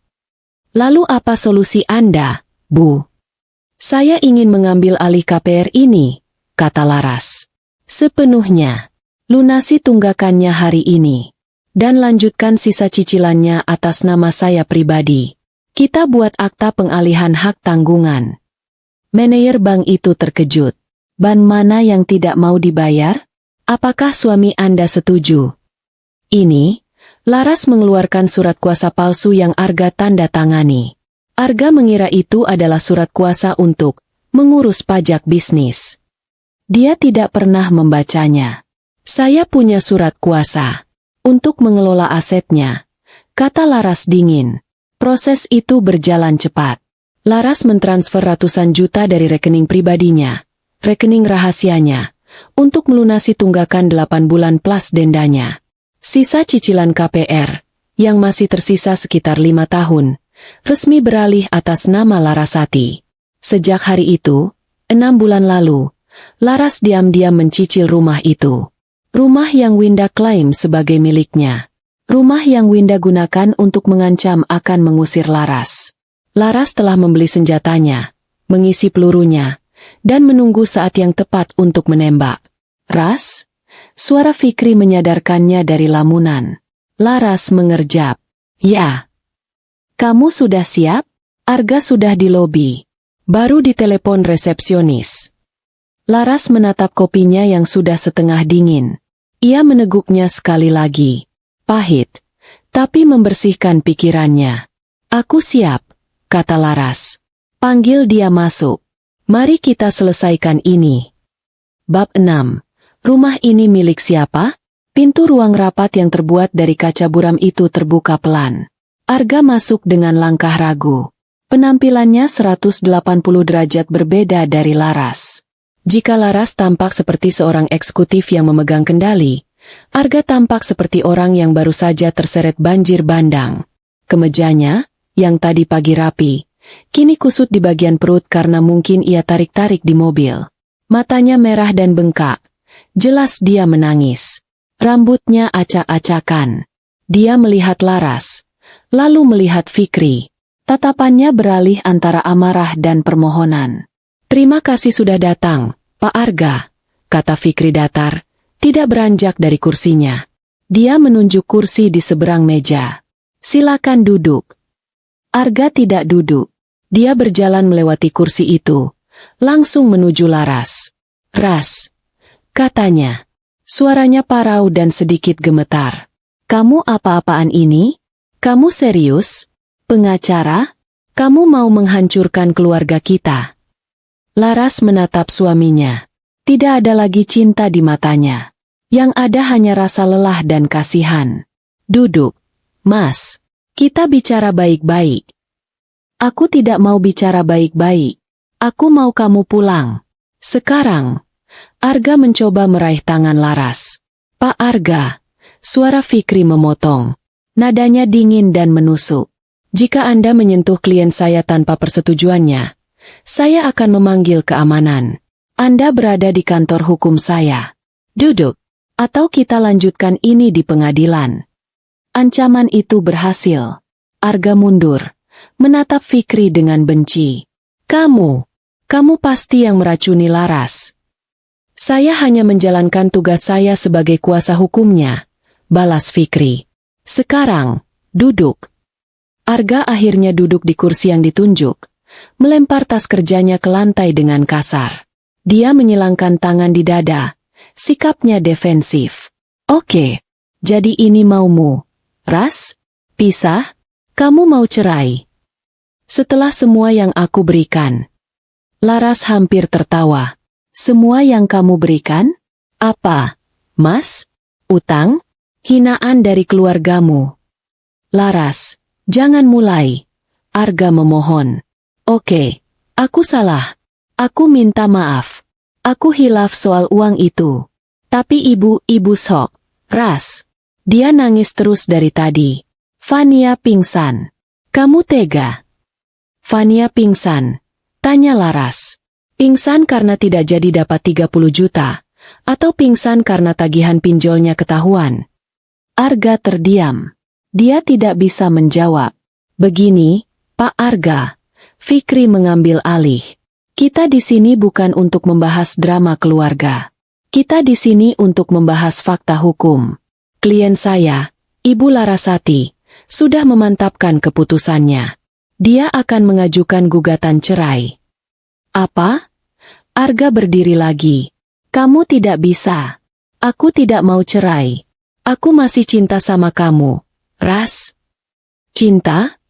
Laras akhirnya bersuara. Cintamu itu bentuknya seperti apa, Mas? Membiarkan aku dihina yatim piatu? Membiarkan aku dijadikan mesin ATM? Atau memintaku mengalah demi ketenangan yang nyatanya cuma ketenanganmu saja? Bukan begitu. Sudahlah, potong Laras. Aku sudah tidak tertarik. Fikri, lanjutkan. Fikri mengangguk. Dia mengambil selembar kertas dari map di depannya. Gugatan cerai akan kami daftarkan besok.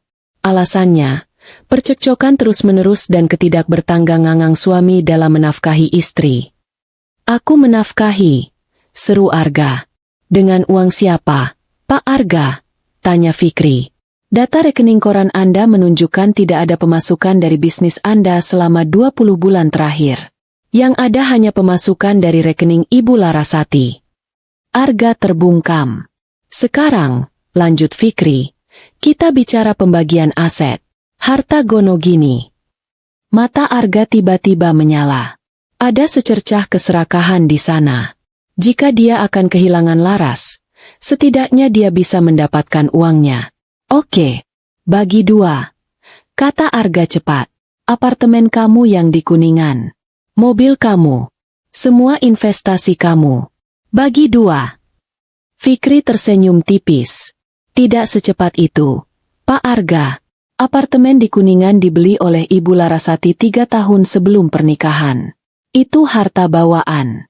Tidak bisa dibagi. Bohong. Ini aktanya. Fikri menggeser salinan akta. Mobil. Tuntut Arga.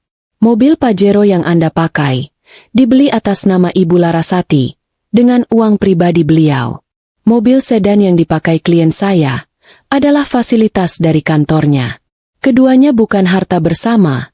Jelas Fikri. Investasi. Reksadana. Saham. Aku tahu dia main saham. Arga mulai panik. Semua investasi itu, Laras yang menjawab, ada di rekening private banking atas nama gadisku. Nama sebelum aku menikah denganmu. Uangnya pun sumbernya dari bonusku, yang tidak pernah masuk rekening bersama. Kamu tidak bisa menyentuhnya. Wajah Arga pucat pasi. Dia sadar.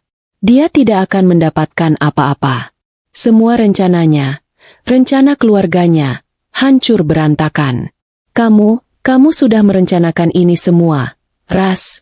Desisnya. Kamu licik. Kamu serakah. Aku tidak licik, Mas. Aku hanya tidak bodoh, balas Laras. Arga terdiam. Otaknya berpikir keras. Lalu, dia tersenyum sinis. Senyum kemenangan yang prematur. Oke, katanya. Kamu boleh ambil semua uangmu itu. Aku tidak peduli. Tapi ingat satu hal, Ras. Kamu boleh ceraikan aku. Tapi kamu yang akan pergi dari rumah. Laras dan Fikri saling pandang. Kamu, Arga menunjuk Laras, akan angkat kaki dari rumah itu. Kamu boleh ambil semua uangmu, tapi rumah itu peninggalan ayahku. Itu rumah keluargaku. Kamu dan pengacaramu ini tidak akan bisa mengambilnya dariku. Ibuku yang menyuruhmu keluar, dan kamu akan keluar. Arga bersandar di kursinya. Dia merasa sudah memegang kartu truf. Dia kalah uang, tapi dia menang tempat tinggal. Laras akan jadi gelandangan. Pak Arga, Fikri memulai. Nadanya pelan, seolah bicara pada anak kecil. Ada sedikit salah paham mengenai status kepemilikan rumah peninggalan ayah Anda, itu. Tidak ada salah paham. Itu rumah keluargaku. Sertifikatnya atas nama ayahku. Yang kemudian diwariskan atas nama Anda, kan? Lanjut Fikri. Sebuah rumah di kawasan Kebayoran. Nomor sertifikat hak milik sekian-sekian. Yang masih dalam status KPR di Bank Omega. Ya, lalu kenapa? Semprot Arga. Fikri mengeluarkan satu bundel dokumen tebal. Jauh lebih tebal dari dokumen-dokumen sebelumnya. Begini, Pak Arga. Kami sudah memeriksa. KPR rumah tersebut atas nama Anda. Memang. Dan KPR tersebut mengalami tunggakan pembayaran selama 8 bulan berturut-turut. Pihak bank sudah mengeluarkan surat peringatan ketiga, SP3, tertanggal 15 April tahun ini. Rumah itu, Fikri menatap lurus ke mata Arga. Seharusnya sudah disita dan dilelang oleh bank. Arga membeku. Disita? Tidak mungkin aku sudah mengurusnya. Mengurusnya dengan meminta uang pada klien saya. Dengan alasan, modal bisnis, kan? Tanya Fikri. Tapi uang itu tidak pernah sampai ke bank. Tunggakan itu terus membengkak. Lalu. Arga tergagap. Lalu, sela Laras. Ia memutuskan untuk mengakhirinya sendiri. Aku yang datang ke bank. 6 bulan lalu. Arga menatap Laras. Ngeri. Aku, lanjut Laras, menunjukkan pada bank bahwa aku, sebagai istrimu, punya kepentingan atas aset itu. Aku tidak mau namaku ikut tercemar karena kredit macet. Jadi, aku membuat kesepakatan dengan bank. Laras mendorong dokumen di depan Arga. Yang paling atas adalah kwitansi pembayaran lunas tunggakan 8 bulan. Aku melunasi semua tunggakanmu. Dan, Laras menunjuk dokumen di bawahnya. Ini, akta pengalihan hak tanggungan. Sisa cicilan KPR rumah itu, yang masih 5 tahun lagi, sudah aku ambil alih. Atas nama pribadiku. Larasati. Bukan Larasati Pratama. Larasati. Kamu. Dengan kata lain, Pak Arga, Fikri menambahkan. Rumah yang Anda, ibu Anda, dan adik Anda tempati saat ini. Laras menatap suaminya. Dingin. Secara hukum, kata Laras, adalah milikku. Dunia Arga runtuh. Suara dengungan keras memenuhi telinganya. Dia menatap dokumen itu. Tanda tangan Laras. Stempel bank. Metrai. Semuanya legal. Bohong. Bisiknya. Ini palsu. Ini akal-akalan kalian. Laras, kamu tidak mungkin sejahat ini. Kamu menipuku. Kamu menjebakku. Aku tidak jahat, Mas, kata Laras. Ia berdiri dari kursinya. Aku hanya cerdas. Aku mengamankan asetku. Aku belajar dari yang terbaik. Dari kalian. Ibu Winda yang menyuruhku keluar dari keluarga ini. Dan aku, dengan senang hati, menurut. Aku akan keluar. Laras mengambil tasnya. Tapi rumah itu, katanya, berhenti sejenak. Adalah rumahku. Dan aku mau rumahku kembali. Arga menatapnya dengan putus asa. Laras, jangan usir kami. Kami mau tinggal di mana? Pria yang tadi pagi masih ikut berteriak menyuruh istrinya memberi 30 juta, kini mengemis. Itu bukan urusanku lagi, kata Laras. Fikri berdiri. Pak Arga. Ini, dia menyodorkan sebuah surat resmi. Surat somasi dan peringatan pengosongan. Anda, Ibu Winda, dan Saudari Fania, memiliki waktu 7 hari dari hari ini untuk mengosongkan rumah tersebut secara sukarela. 7 hari. Jika dalam 7 hari rumah itu belum kosong, kami akan menempuh jalur hukum paksa dengan bantuan aparat. Semua biaya akan dibebankan kepada Anda. Sekarang, silakan pergi. Pertemuan selesai. Arga tidak bergerak. Dia luruh di kursinya. Dia kalah. Kalah telak. Laras berjalan ke pintu. Dia tidak menoleh lagi. Ras. Panggil Arga untuk terakhir kalinya. Suaranya pecah. Kamu akan menyesal. Laras berhenti di ambang pintu. Aku sudah menyesal, Mas. Aku menyesal 5 tahun terakhir ini. Tapi mulai hari ini, tidak akan lagi. Dia melangkah keluar dari ruangan itu, meninggalkan suaminya di tengah reruntuhan hidup yang dia ciptakan sendiri. Arga mengemudi tanpa arah. Setidaknya, selama 30 menit pertama setelah ia keluar dari gedung kantor Fikri, ia memutar mobilnya, masuk ke jalan tol, lalu keluar di pintu tol berikutnya, hanya untuk merasakan sensasi bergerak. Di dalam kepalanya, semuanya berputar. Dia tidak bisa memproses apa yang baru saja terjadi. Ini pasti mimpi buruk. Laras, istrinya yang pendiam, yang selalu mengalah, yang menatapnya dengan tatapan memuja hilang, digantikan oleh wanita dingin berblazer putih gading yang baru saja, secara legal, menghancurkan hidupnya. Pengacara. Laras menyewa pengacara. Arga memukul setir mobil. Keras. Rasa sakit menjalar di telapak tangannya. Tapi itu tidak seberapa dibanding rasa sakit di egonya. Licik. Itu kata yang terus berulang di otaknya. Laras licik. Perempuan itu sudah merencanakan ini. Dia pura-pura bodoh, pura-pura penurut. Padahal di belakangnya dia mengumpulkan bukti. Dia mencuri rumahnya. Rumah ayahnya. Begitu pikir Arga. Dia tidak mau otaknya memproses fakta bahwa dia yang membuat rumah itu hampir disita. Dia tidak mau ingat bahwa dia yang berbohong soal modal bisnis. Dia tidak mau ingat bahwa dia yang menggunakan uang Laras untuk judi bola. Dalam narasi di kepalanya, dia adalah korban. Laras adalah penjahatnya. Arga adalah pria yang terbiasa hidup dalam ilusi. Ilusi bahwa dia adalah pebisnis sukses yang meneruskan warisan keluarga. Ilusi bahwa dia adalah kepala rumah tangga yang dihormati. Ilusi bahwa ibunya yang galak adalah bentuk kasih sayang, dan adiknya yang manja adalah tanggung jawab. Laras adalah orang yang membayar semua ilusi itu. Dan sekarang, Laras berhenti membayar. Arga panik. Rasa takut yang dingin mulai menjalar dari perutnya. 7 hari. Mereka harus keluar dari rumah itu dalam 7 hari. Keluar kemana? Uangnya di rekening bersama sudah disapu bersih oleh Laras. Dia melihat dompetnya. Hanya ada 3 lembar uang 100 ribuan. Gajinya dari Laras. Dia akhirnya mengakui itu. Belum masuk. Dia tidak punya apa-apa. Dia menepi di bahu jalan. Napasnya sesak. Dia harus pulang. Dia harus memberitahu ibu. Ya. Ibu. Ibunya pasti tahu harus berbuat apa. Ibunya selalu tahu.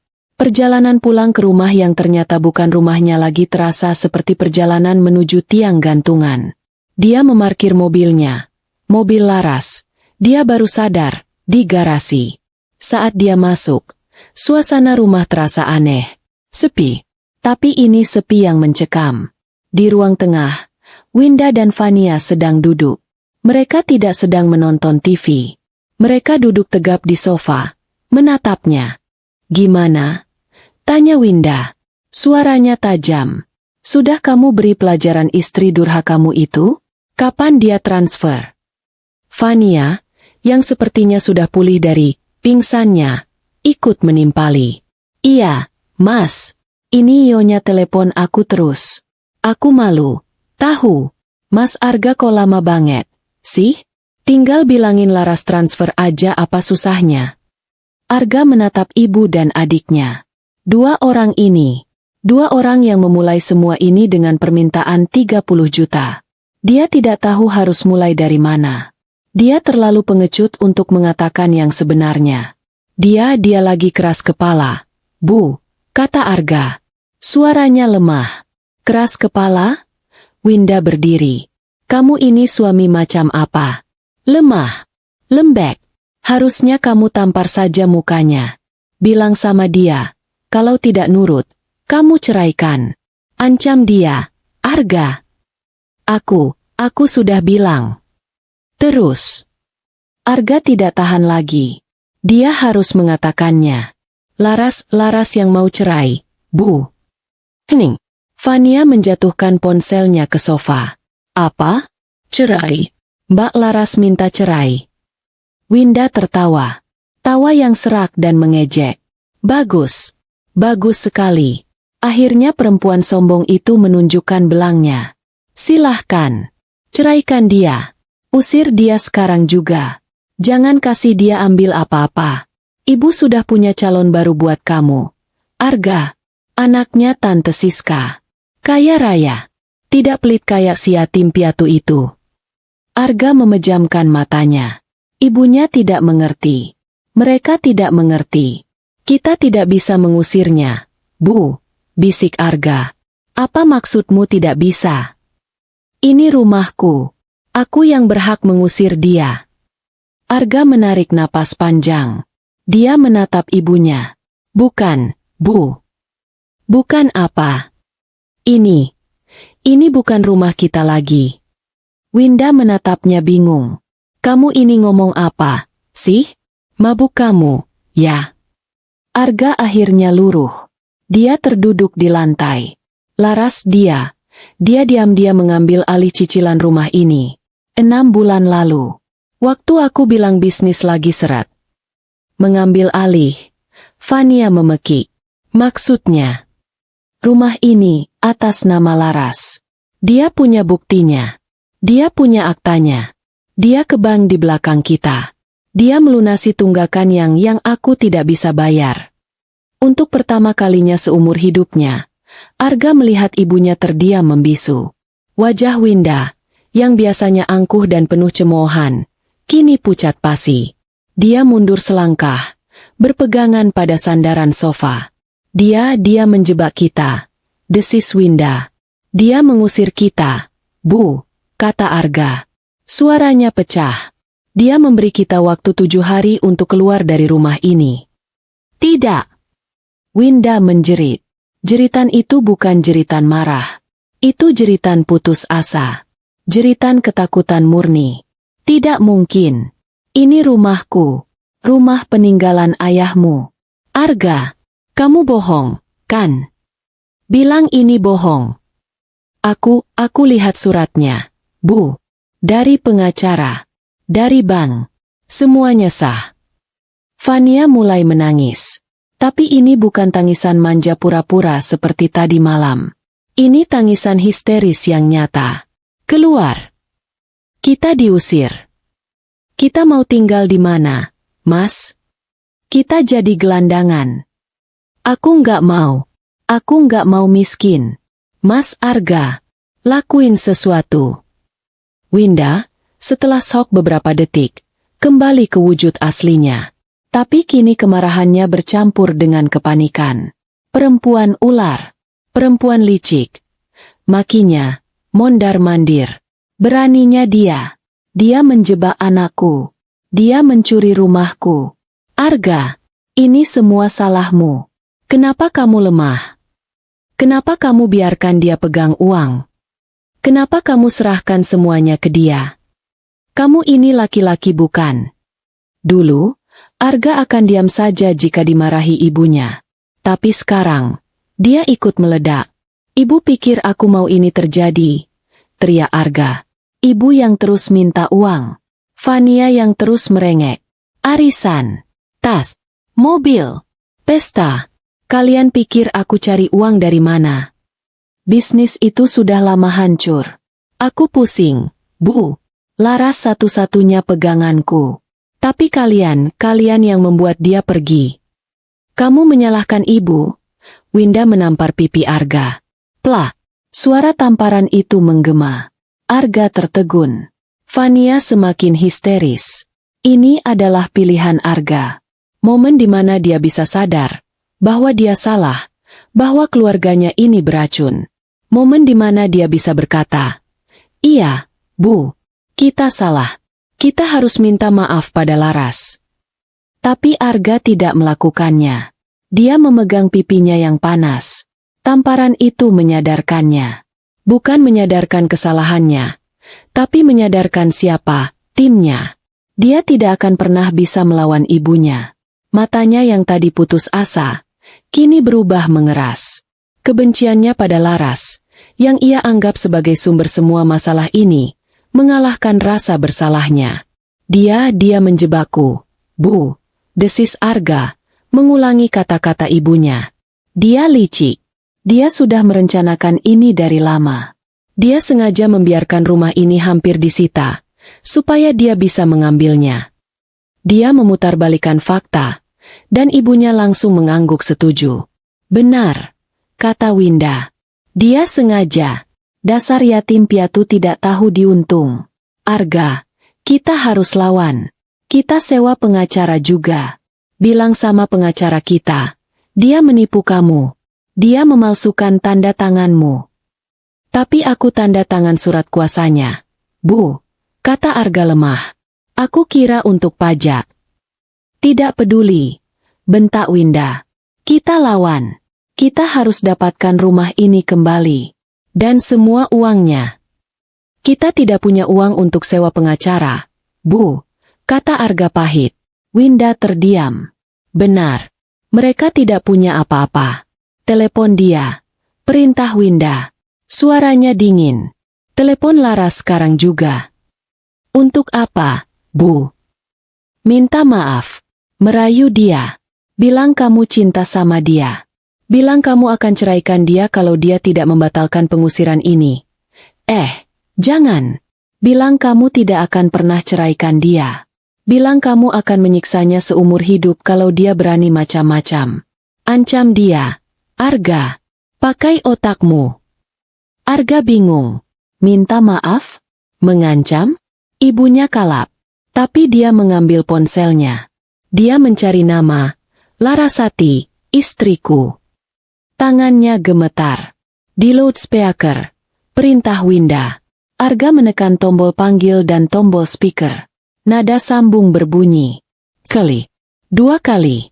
"Halo." Suara Laras terdengar. Tenang, jernih. Seolah tidak ada masalah di dunia. Dia mungkin sedang minum teh di apartemennya. Arga menelan ludah. "Ras ini, Mas." "Aku tahu. Ada apa, Mas? Bukankah Fikri sudah menjelaskan semuanya?" "Ras sayang." Arga memulai. Dia mencoba memasang suara memelas. "Jangan begini, Ras. Aku minta maaf. Aku hilaf.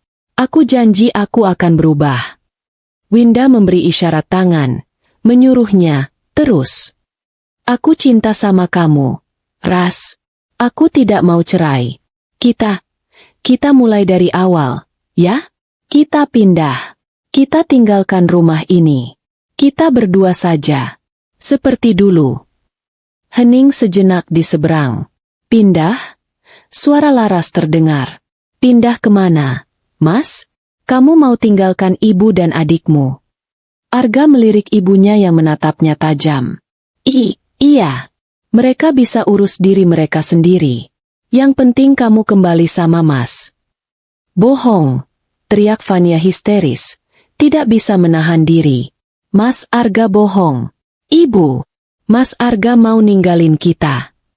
"Fania, diam," bentak Winda. Di seberang telepon, Laras tertawa kecil. Tawa yang dingin. "Aktingmu bagus sekali, Mas. Sayangnya, aku bisa mendengar suara Fania. Aku juga bisa menebak ibumu ada di sebelahmu, menyuruhmu bicara." Arga panik. "Tidak, Ras. Fania dia." "Sudahlah, Mas," potong Laras. "Sudah selesai. Aku tidak tertarik lagi dengan dramamu. Aku telepon hanya untuk mengingatkan. Gugatan cerai masuk besok. Kamu punya 7 hari untuk berkemas." Laras, jangan. Arga mulai putus asa. Kamu tidak bisa lakukan ini. Kamu tega. Kamu mau lihat kami jadi gelandangan? Ibu sudah tua. Ras. Fania tidak bisa kerja. Di mana hati nuranimu? Ini dia. Kartu. Hati nurani. Kartu yang selalu Laras makan. Hati nuraniku. Jawab Laras. Hati nuraniku habis. Mas. Terkuras. Dipakai untuk membayar tagihan kartu kredit Fania, untuk membelikan tas arisan ibumu, dan untuk menutupi utang judimu. Sudah tidak ada sisa. Kamu akan menyesal, Larasati. Kini Winda yang merebut ponsel itu. Kamu akan kena karma. Kamu mengusir mertuamu sendiri. Kamu akan mati sendirian. Aku kutuk kamu. Selamat sore, Bu Winda. Jawab Laras. Waktu ibu mengancamku, keluar dari keluarga ini, aku sudah menganggap kutukan itu sebagai berkah.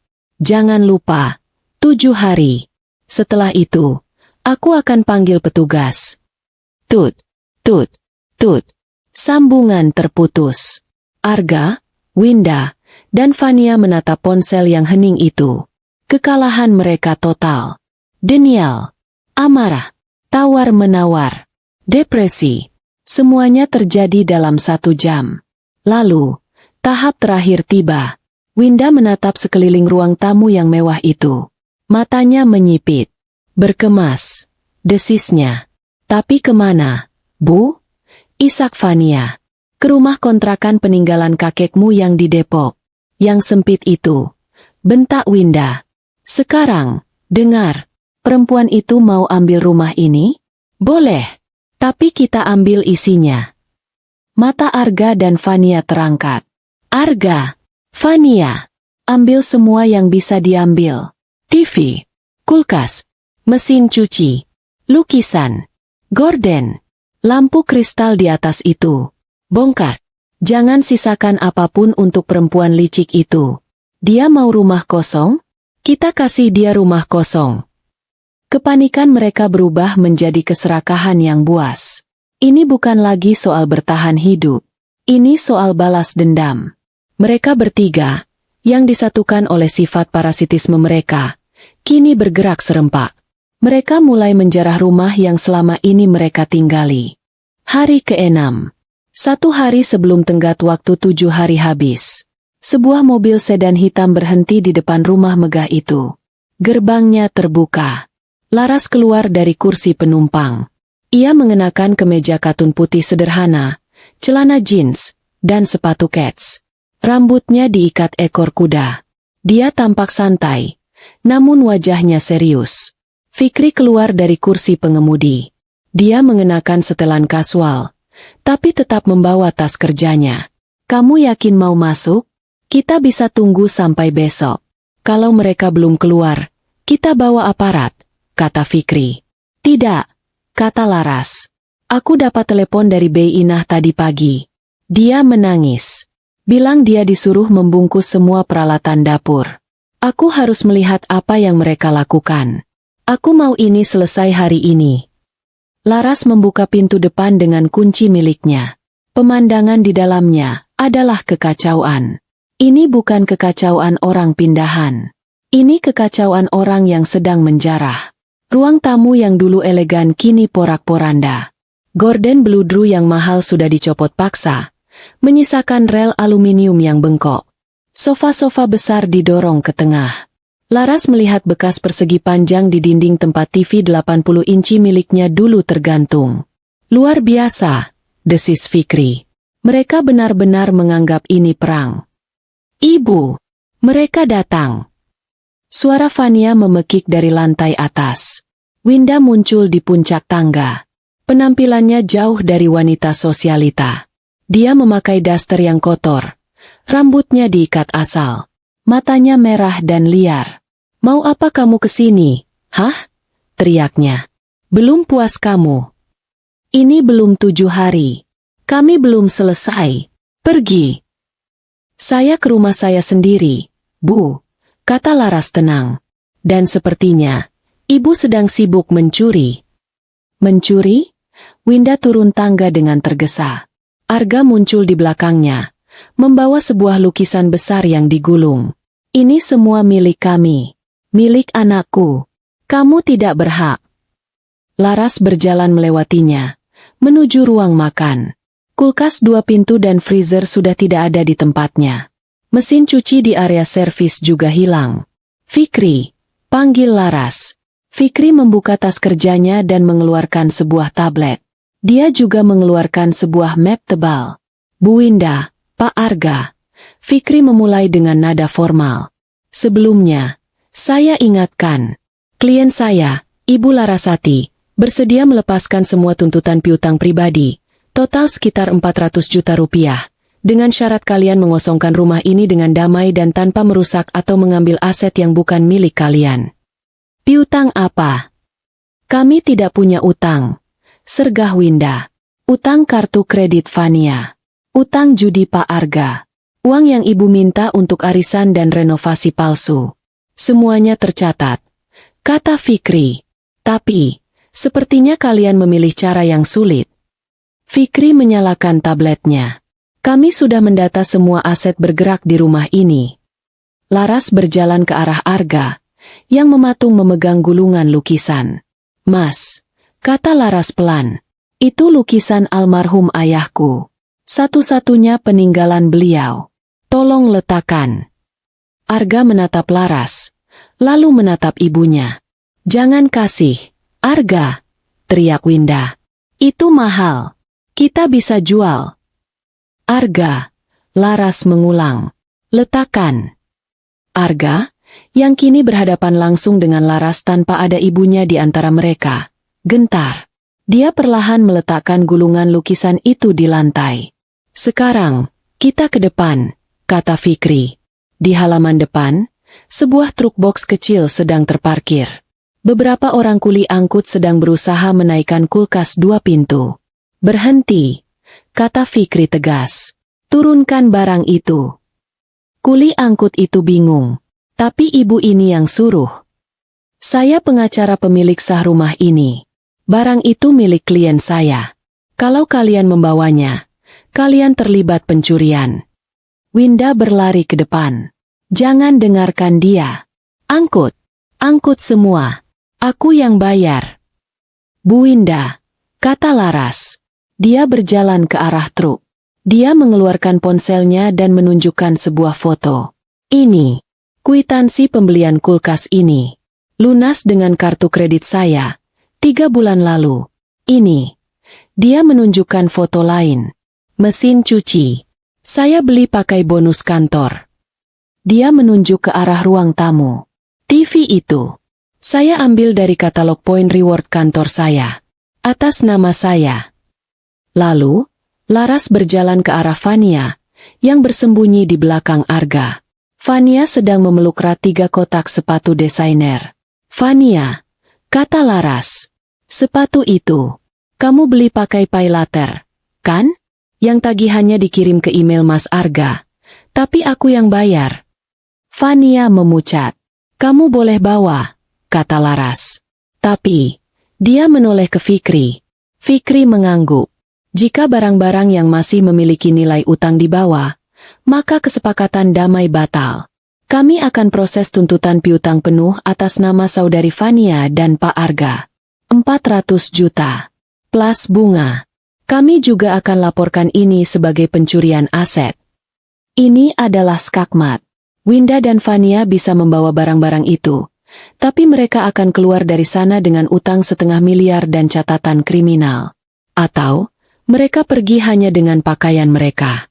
Kalian iblis, desis Winda. Dia gemetar karena amarah yang tak tersalurkan. Kami hanya mengikuti aturan hukum, Bu, kata Fikri. Sekarang, silakan, turunkan semua barang milik klien saya dari truk itu. Arga, dengan wajah pias, memberi isyarat kepada kuli angkut. Turunkan lagi. 1 jam berikutnya adalah pemandangan yang menyedihkan. Di bawah pengawasan Laras dan Fikri, mereka bertiga, Arga, Winda, dan Fania, terpaksa mengeluarkan kembali semua jarahan mereka. mesin cuci, microwave, sound system. Mereka hanya diizinkan membawa koper-koper berisi pakaian. Bei Inah, sang art, sudah diungsikan oleh Laras sejak pagi. Akhirnya, truk box itu kosong dari barang jarahan. Yang tersisa hanya tumpukan koper dan beberapa kardus berisi barang-barang pribadi mereka yang tidak berharga. Kami mau berangkat, kata Arga. Suaranya parau. Dia tidak berani menatap Laras. Winda berjalan melewati Laras.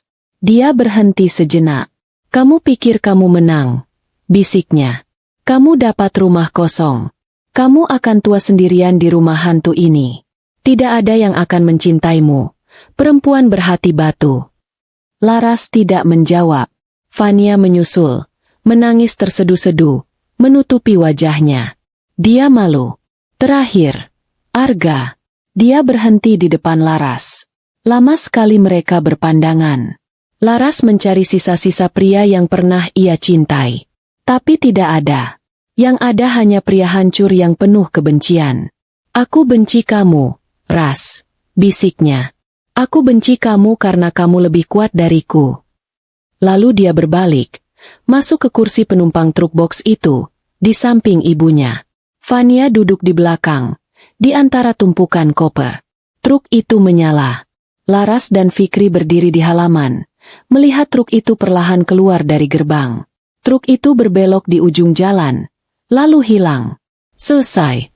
Angin sore berembus. Laras menatap rumahnya. Berantakan. Banyak barang hilang. Dindingnya tergores. Tapi untuk pertama kalinya dalam setahun, rumah itu terasa damai. Kamu tidak apa-apa? Tanya Fikri. Laras menarik napas dalam-dalam. Udaranya terasa bersih. Aku tidak apa-apa, Fik, kata Laras. Dia berbalik menghadap sahabatnya. Ayo, bantu aku pesan jasa pembersih profesional. Dan mungkin desainer interior. Gorden ini jelek sekali. Fikri tertawa. Baik, bos. Laras tersenyum. Senyum pertama yang tulus dalam waktu yang sangat lama. Dia melangkah masuk ke rumahnya. Pintunya dia biarkan terbuka lebar, membiarkan udara segar masuk dan mengusir sisa-sisa bau parasit yang tertinggal. Tunjangan bulanan untuknya karena kamu dianggap menelantarkan, suami. Amarah Laras sempat tersulut. Menelantarkan? Setelah semua yang aku bayar. Tenang, kata Fikri. Ini gertakan sambal. Mereka tidak punya bukti. Kita punya segalanya. Sekarang, apa maumu? Kita bisa lawan ini bertahun-tahun, atau kita selesaikan dengan cepat. Cepat, kata Laras tanpa ragu. Aku tidak mau berurusan dengan mereka lagi. Baik, kalau begitu, kita gunakan senjata kita. Fikri mengirimkan surat balasan. Bukan hanya penolakan atas tuntutan Arga, tapi juga gugatan balik. Gugatan perdata atas utang-utang yang tercatat. Fikri menuntut Arga dan Fania secara tanggung renteng untuk mengembalikan total 412 juta rupiah, terdiri dari utang pinjaman online, tagihan kartu kredit, cicilan mobil, dan uang, modal bisnis, yang terbukti diselewengkan. Kita beri mereka pilihan, jelas Fikri pada Laras. Mereka bisa terus menuntut harta gono gini. Dan kita akan kejar utang 400 juta ini sampai ke pengadilan. Atau, mereka setuju cerai baik-baik, mencabut semua tuntutan, dan kita anggap utang itu lunas. Impes. Hanya butuh 2 hari. Arga menelepon Fikri. Suaranya gemetar. Dia setuju. Dia akan mencabut semua tuntutannya. Dia akan menandatangani surat cerai. Dia hanya minta satu hal. Jangan kejar utang itu. Laras setuju. Dia tidak butuh uang itu. Dia hanya butuh kebebasannya. Proses perceraian pun berjalan mulus. 3 bulan kemudian, ketok palu hakim mengesahkan perceraian mereka. Larasati resmi menyandang namanya kembali. Selembar kertas itu terasa seperti sertifikat pembebasan. Selama 3 bulan proses hukum itu berjalan, Laras melakukan perang keduanya, perang melawan kenangan. Dia menyewa sebuah perusahaan desain interior dan kontraktor ternama. Perintahnya jelas. Saya mau rumah ini terasa berbeda. Saya tidak mau ada jejak penghuni lama. Rombak total. Dapur mewah berlantai marmer yang dulu jadi pos penghinaan Winda dibongkar habis. Laras menggantinya dengan desain open kitchen yang hangat. Lantai marmer dingin diganti parket kayu berwarna coklat muda. Kitchen set hitam angku diganti dengan lemari-lemari kayu pinus berwarna putih gading dan countertop granit yang cerah. Dia memasang jendela besar yang menghadap langsung ke taman belakang. Dapur itu kini bukan lagi tempat pelayan, tapi jantung rumah yang penuh cahaya. Kamar utama, tempat ia berbagi ranjang dengan Arga, adalah yang paling parah. Dia merobohkan satu dinding, menggabungkannya dengan kamar Fania yang ada di sebelahnya. Ruangan itu kini menjadi satu master suite yang luar biasa luas. Satu sisi untuk tempat tidur dan area santai, sisi lainnya untuk walk-in closet raksasa dan kamar mandi dengan bathtub yang menghadap ke taman. Kamar Winda, yang paling besar kedua, Laras mengubahnya menjadi perpustakaan pribadi sekaligus studio yoga.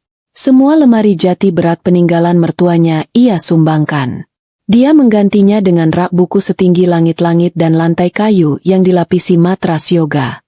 Ruang tamu tempat ia ditodong 30 juta, sofanya ia ganti. Gorden beludru berat yang norak itu ia ganti dengan tirai tipis yang membiarkan cahaya masuk. Dinding tempat TV raksasa itu kini diisi oleh rak vinil dan turntable. Rumah itu berubah. Dari istana yang suram dan penuh intrik, menjadi sebuah sangraloka pribadi yang tenang dan modern. Selama proses renovasi besar-besaran itu, Laras pindah sementara. Dia tidak kembali ke apartemen lamanya. Apartemen itu ia jual, terlalu banyak kenangan awal pernikahannya dengan Arga. Dia menyewa servis apartemen di dekat kantornya. Disinilah dia menemukan dirinya kembali. Tanpa drama di rumah, fokus kerjanya meningkat tajam. Dia berhasil menutup 2 kesepakatan investasi besar. Klien-kliennya puas. Bonusnya meroket. Atasannya, yang melihat performa Laras yang kembali tajam seperti silet, mulai membicarakan soal promosi ke jenjang mitra. Dia juga mulai merenovasi dirinya sendiri. Dia membuang semua baju daster dan kaos oblong yang biasa ia pakai di rumah. Dia memperbarui lemari pakaiannya. Bukan dengan barang mewah mencolok seperti yang Fania suka, tapi dengan pakaian berkualitas tinggi yang elegan dan nyaman. Dia mulai berolahraga lagi. Setiap pagi sebelum bekerja, dia lari di treadmill atau ikut kelas pilates. Tubuhnya yang dulu terasa berat karena stres, kini kembali kencang dan bugar. Dan yang terpenting, dia memutus semua kontak. Dia mengganti nomor ponselnya. Hanya Fikri, kantor, dan beberapa teman lama yang tahu nomor barunya. Dia menghapus semua akun media sosialnya yang lama, membuat yang baru dengan nama berbeda, yang isinya hanya teman-teman terpercaya. Dia memblokir Arga, Winda, dan Fania dari segala lini kehidupan. Dia memberi instruksi tegas pada satpam di kompleks perumahannya yang baru, yang dia pekerjakan sendiri, untuk tidak pernah mengizinkan nama-nama itu masuk. 6 bulan setelah malam penodongan 30 juta itu, Larasati berdiri di depan rumahnya yang baru. Catnya baru, tamannya baru, pagarnya baru. Dia melangkah masuk. Bau cat segar bercampur dengan aroma lemon dari pembersih lantai. Dia berjalan ke dapur barunya, menyeduh secangkir teh chamomile.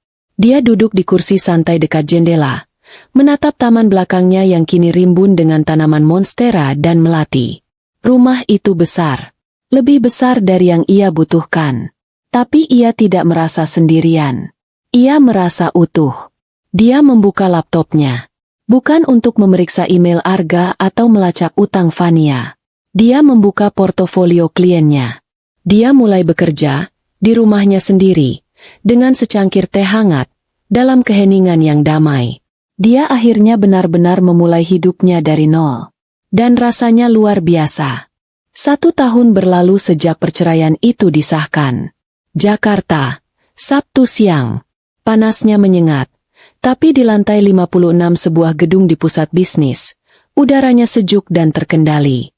Larasati duduk sendirian di sebuah rooftop cafe yang sedang tren.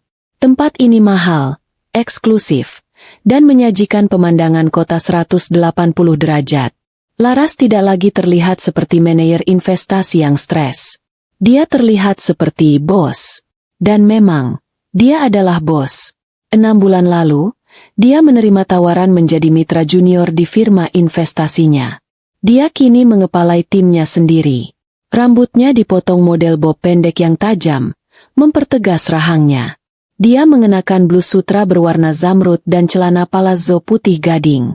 Sebuah kacamata hitam mahal tersampir di kepalanya. Dia sedang menunggu klien. Seorang investor muda dari Singapura yang tertarik menanamkan modal di Indonesia. Kliennya sedikit terlambat. Mengirim pesan minta maaf karena terjebak macet. Laras membalas. Tidak masalah. Santai saja. Saya menikmati pemandangannya. Dan dia memang menikmatinya. Dia menyeruput cold brew-nya yang pahit. Matanya memandang ke bawah. Dari ketinggian ini, mobil-mobil tampak seperti mainan. Orang-orang tampak seperti semut. Pandangannya menyapu ke seberang jalan raya utama. Di antara gedung-gedung tinggi, terselip sebuah kompleks ruko tua berlantai 3. Catnya kusam, sebagian besar unitnya tampak kosong. Tapi satu unit di lantai dasar tampak hidup. Spanduknya lusuh, warnanya pudar karena matahari.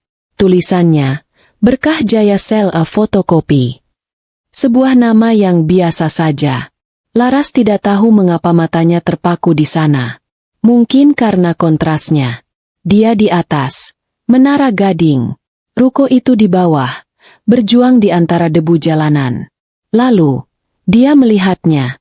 Seorang pria keluar dari dalam ruko. Dia mengenakan kaos oblong yang warnanya sudah pudar. Mungkin dulu berwarna biru tua, kini lebih mirip abu-abu. Celana kargonya kotor. Pria itu berjalan sempoyongan ke samping ruko, mengangkat sebuah galon air mineral kosong. Dia berusaha menaikkannya ke tumpukan galon lain. Dia tampak kesusahan. Tubuhnya yang dulu tegap berisi saat bersama Laras, kini kurus, tapi buncit di bagian perut. Kulitnya menghitam terbakar matahari. Rambutnya tipis dan lepek. Laras menyipitkan matanya. Arga. Jantung Laras berdetak sedikit lebih cepat. Bukan karena rindu. Karena kaget. Dia tidak pernah mencari tahu kabar mereka. Dia tidak peduli. Tapi sekarang, takdir menyajikannya di depan mata.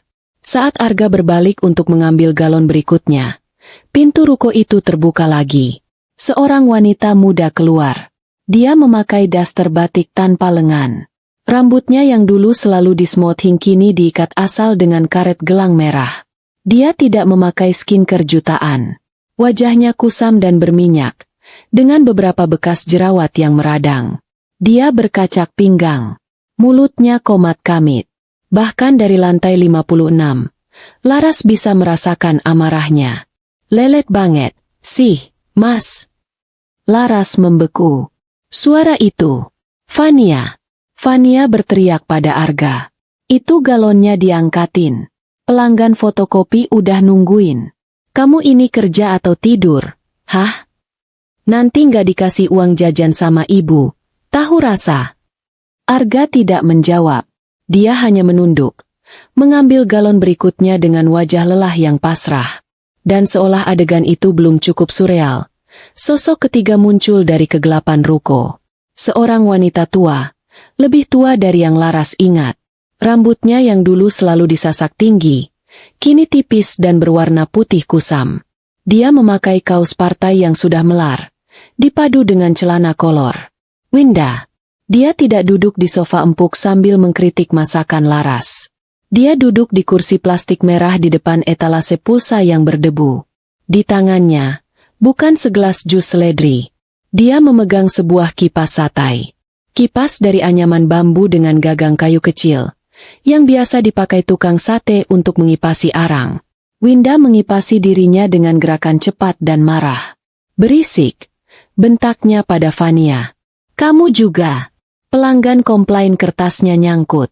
Urusin sana. Bisanya cuma teriak-teriak. Sama saja kayak bapakmu. Nggak ada yang becus. Ih, ibu kok jadi nyalahin aku? Balas Fania. Tidak mau kalah. Ini kan panas. AC-nya mati. Mas Arga tuh disuruh benerin, malah ngurusin galon.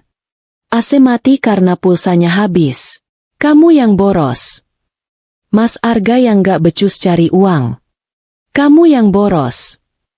Arga hanya berdiri di antara mereka, memegang galon, terdiam di tengah pertengkaran itu. Dia terjebak.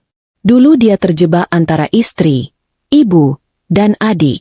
Kini dia terjebak antara ibu, adik, dan kemiskinan. Laras mengamati pemandangan itu. 3 orang yang dulu hidup di rumah mewah, memakai baju desainer, mengendarai mobil Eropa, dan meminta 30 juta untuk pesta ulang tahun, kini bertengkar di depan ruko fotokopi karena AC mati dan galon air. Mereka tidak berubah. Mereka masih saling menyalahkan. Mereka masih beracun. Mereka masih parasit. Satu-satunya yang berubah adalah inang mereka telah pergi. Dan kini, mereka terpaksa saling memangsa satu sama lain. Laras teringat teriakan Winda malam itu. Kasih atau kamu keluar dari keluarga ini. Dia teringat juga kutukan Winda di hari pengusiran. Kamu akan mati sendirian. Kamu akan kena karma. Laras menunduk, melihat 3 orang yang menyedihkan itu. Lalu dia melihat bayangannya di kaca jendela kafe yang gelap. Dia melihat wanita sukses, berwibawa, dan tenang. Senyum simpul terkembang di bibir Laras. Dia mengangkat cangkir kopinya, seolah bersulang untuk pemandangan di bawah sana. Lalu dia tertawa. Bukan tawa keras. Tawa kecil yang tertahan, yang keluar dari perutnya. Tawa yang murni berisi, geli. Benar-benar karma yang lucu. Gumamnya pada diri sendiri. Maaf, saya terlambat. Sebuah suara menginterupsinya. Laras menoleh. Kliennya dari Singapura sudah berdiri di samping mejanya. Seorang pria muda yang rapi. Laras langsung mengubah fokusnya. Senyum gelinya berubah menjadi senyum profesional yang hangat. Dia berdiri, menjabat tangan kliennya. Dia tidak menoleh lagi ke jendela. Dia tidak peduli lagi pada ruko di seberang jalan. Tidak masalah sama sekali, Pak Nathan, kata Larasati. Saya Larasati. Senang akhirnya bisa bertemu. Kopinya enak di sini. Dia duduk, membuka tabletnya. Pemandangan Arga, Winda, dan Fania sudah terhapus dari pikirannya. Baik, katanya. Mari kita mulai.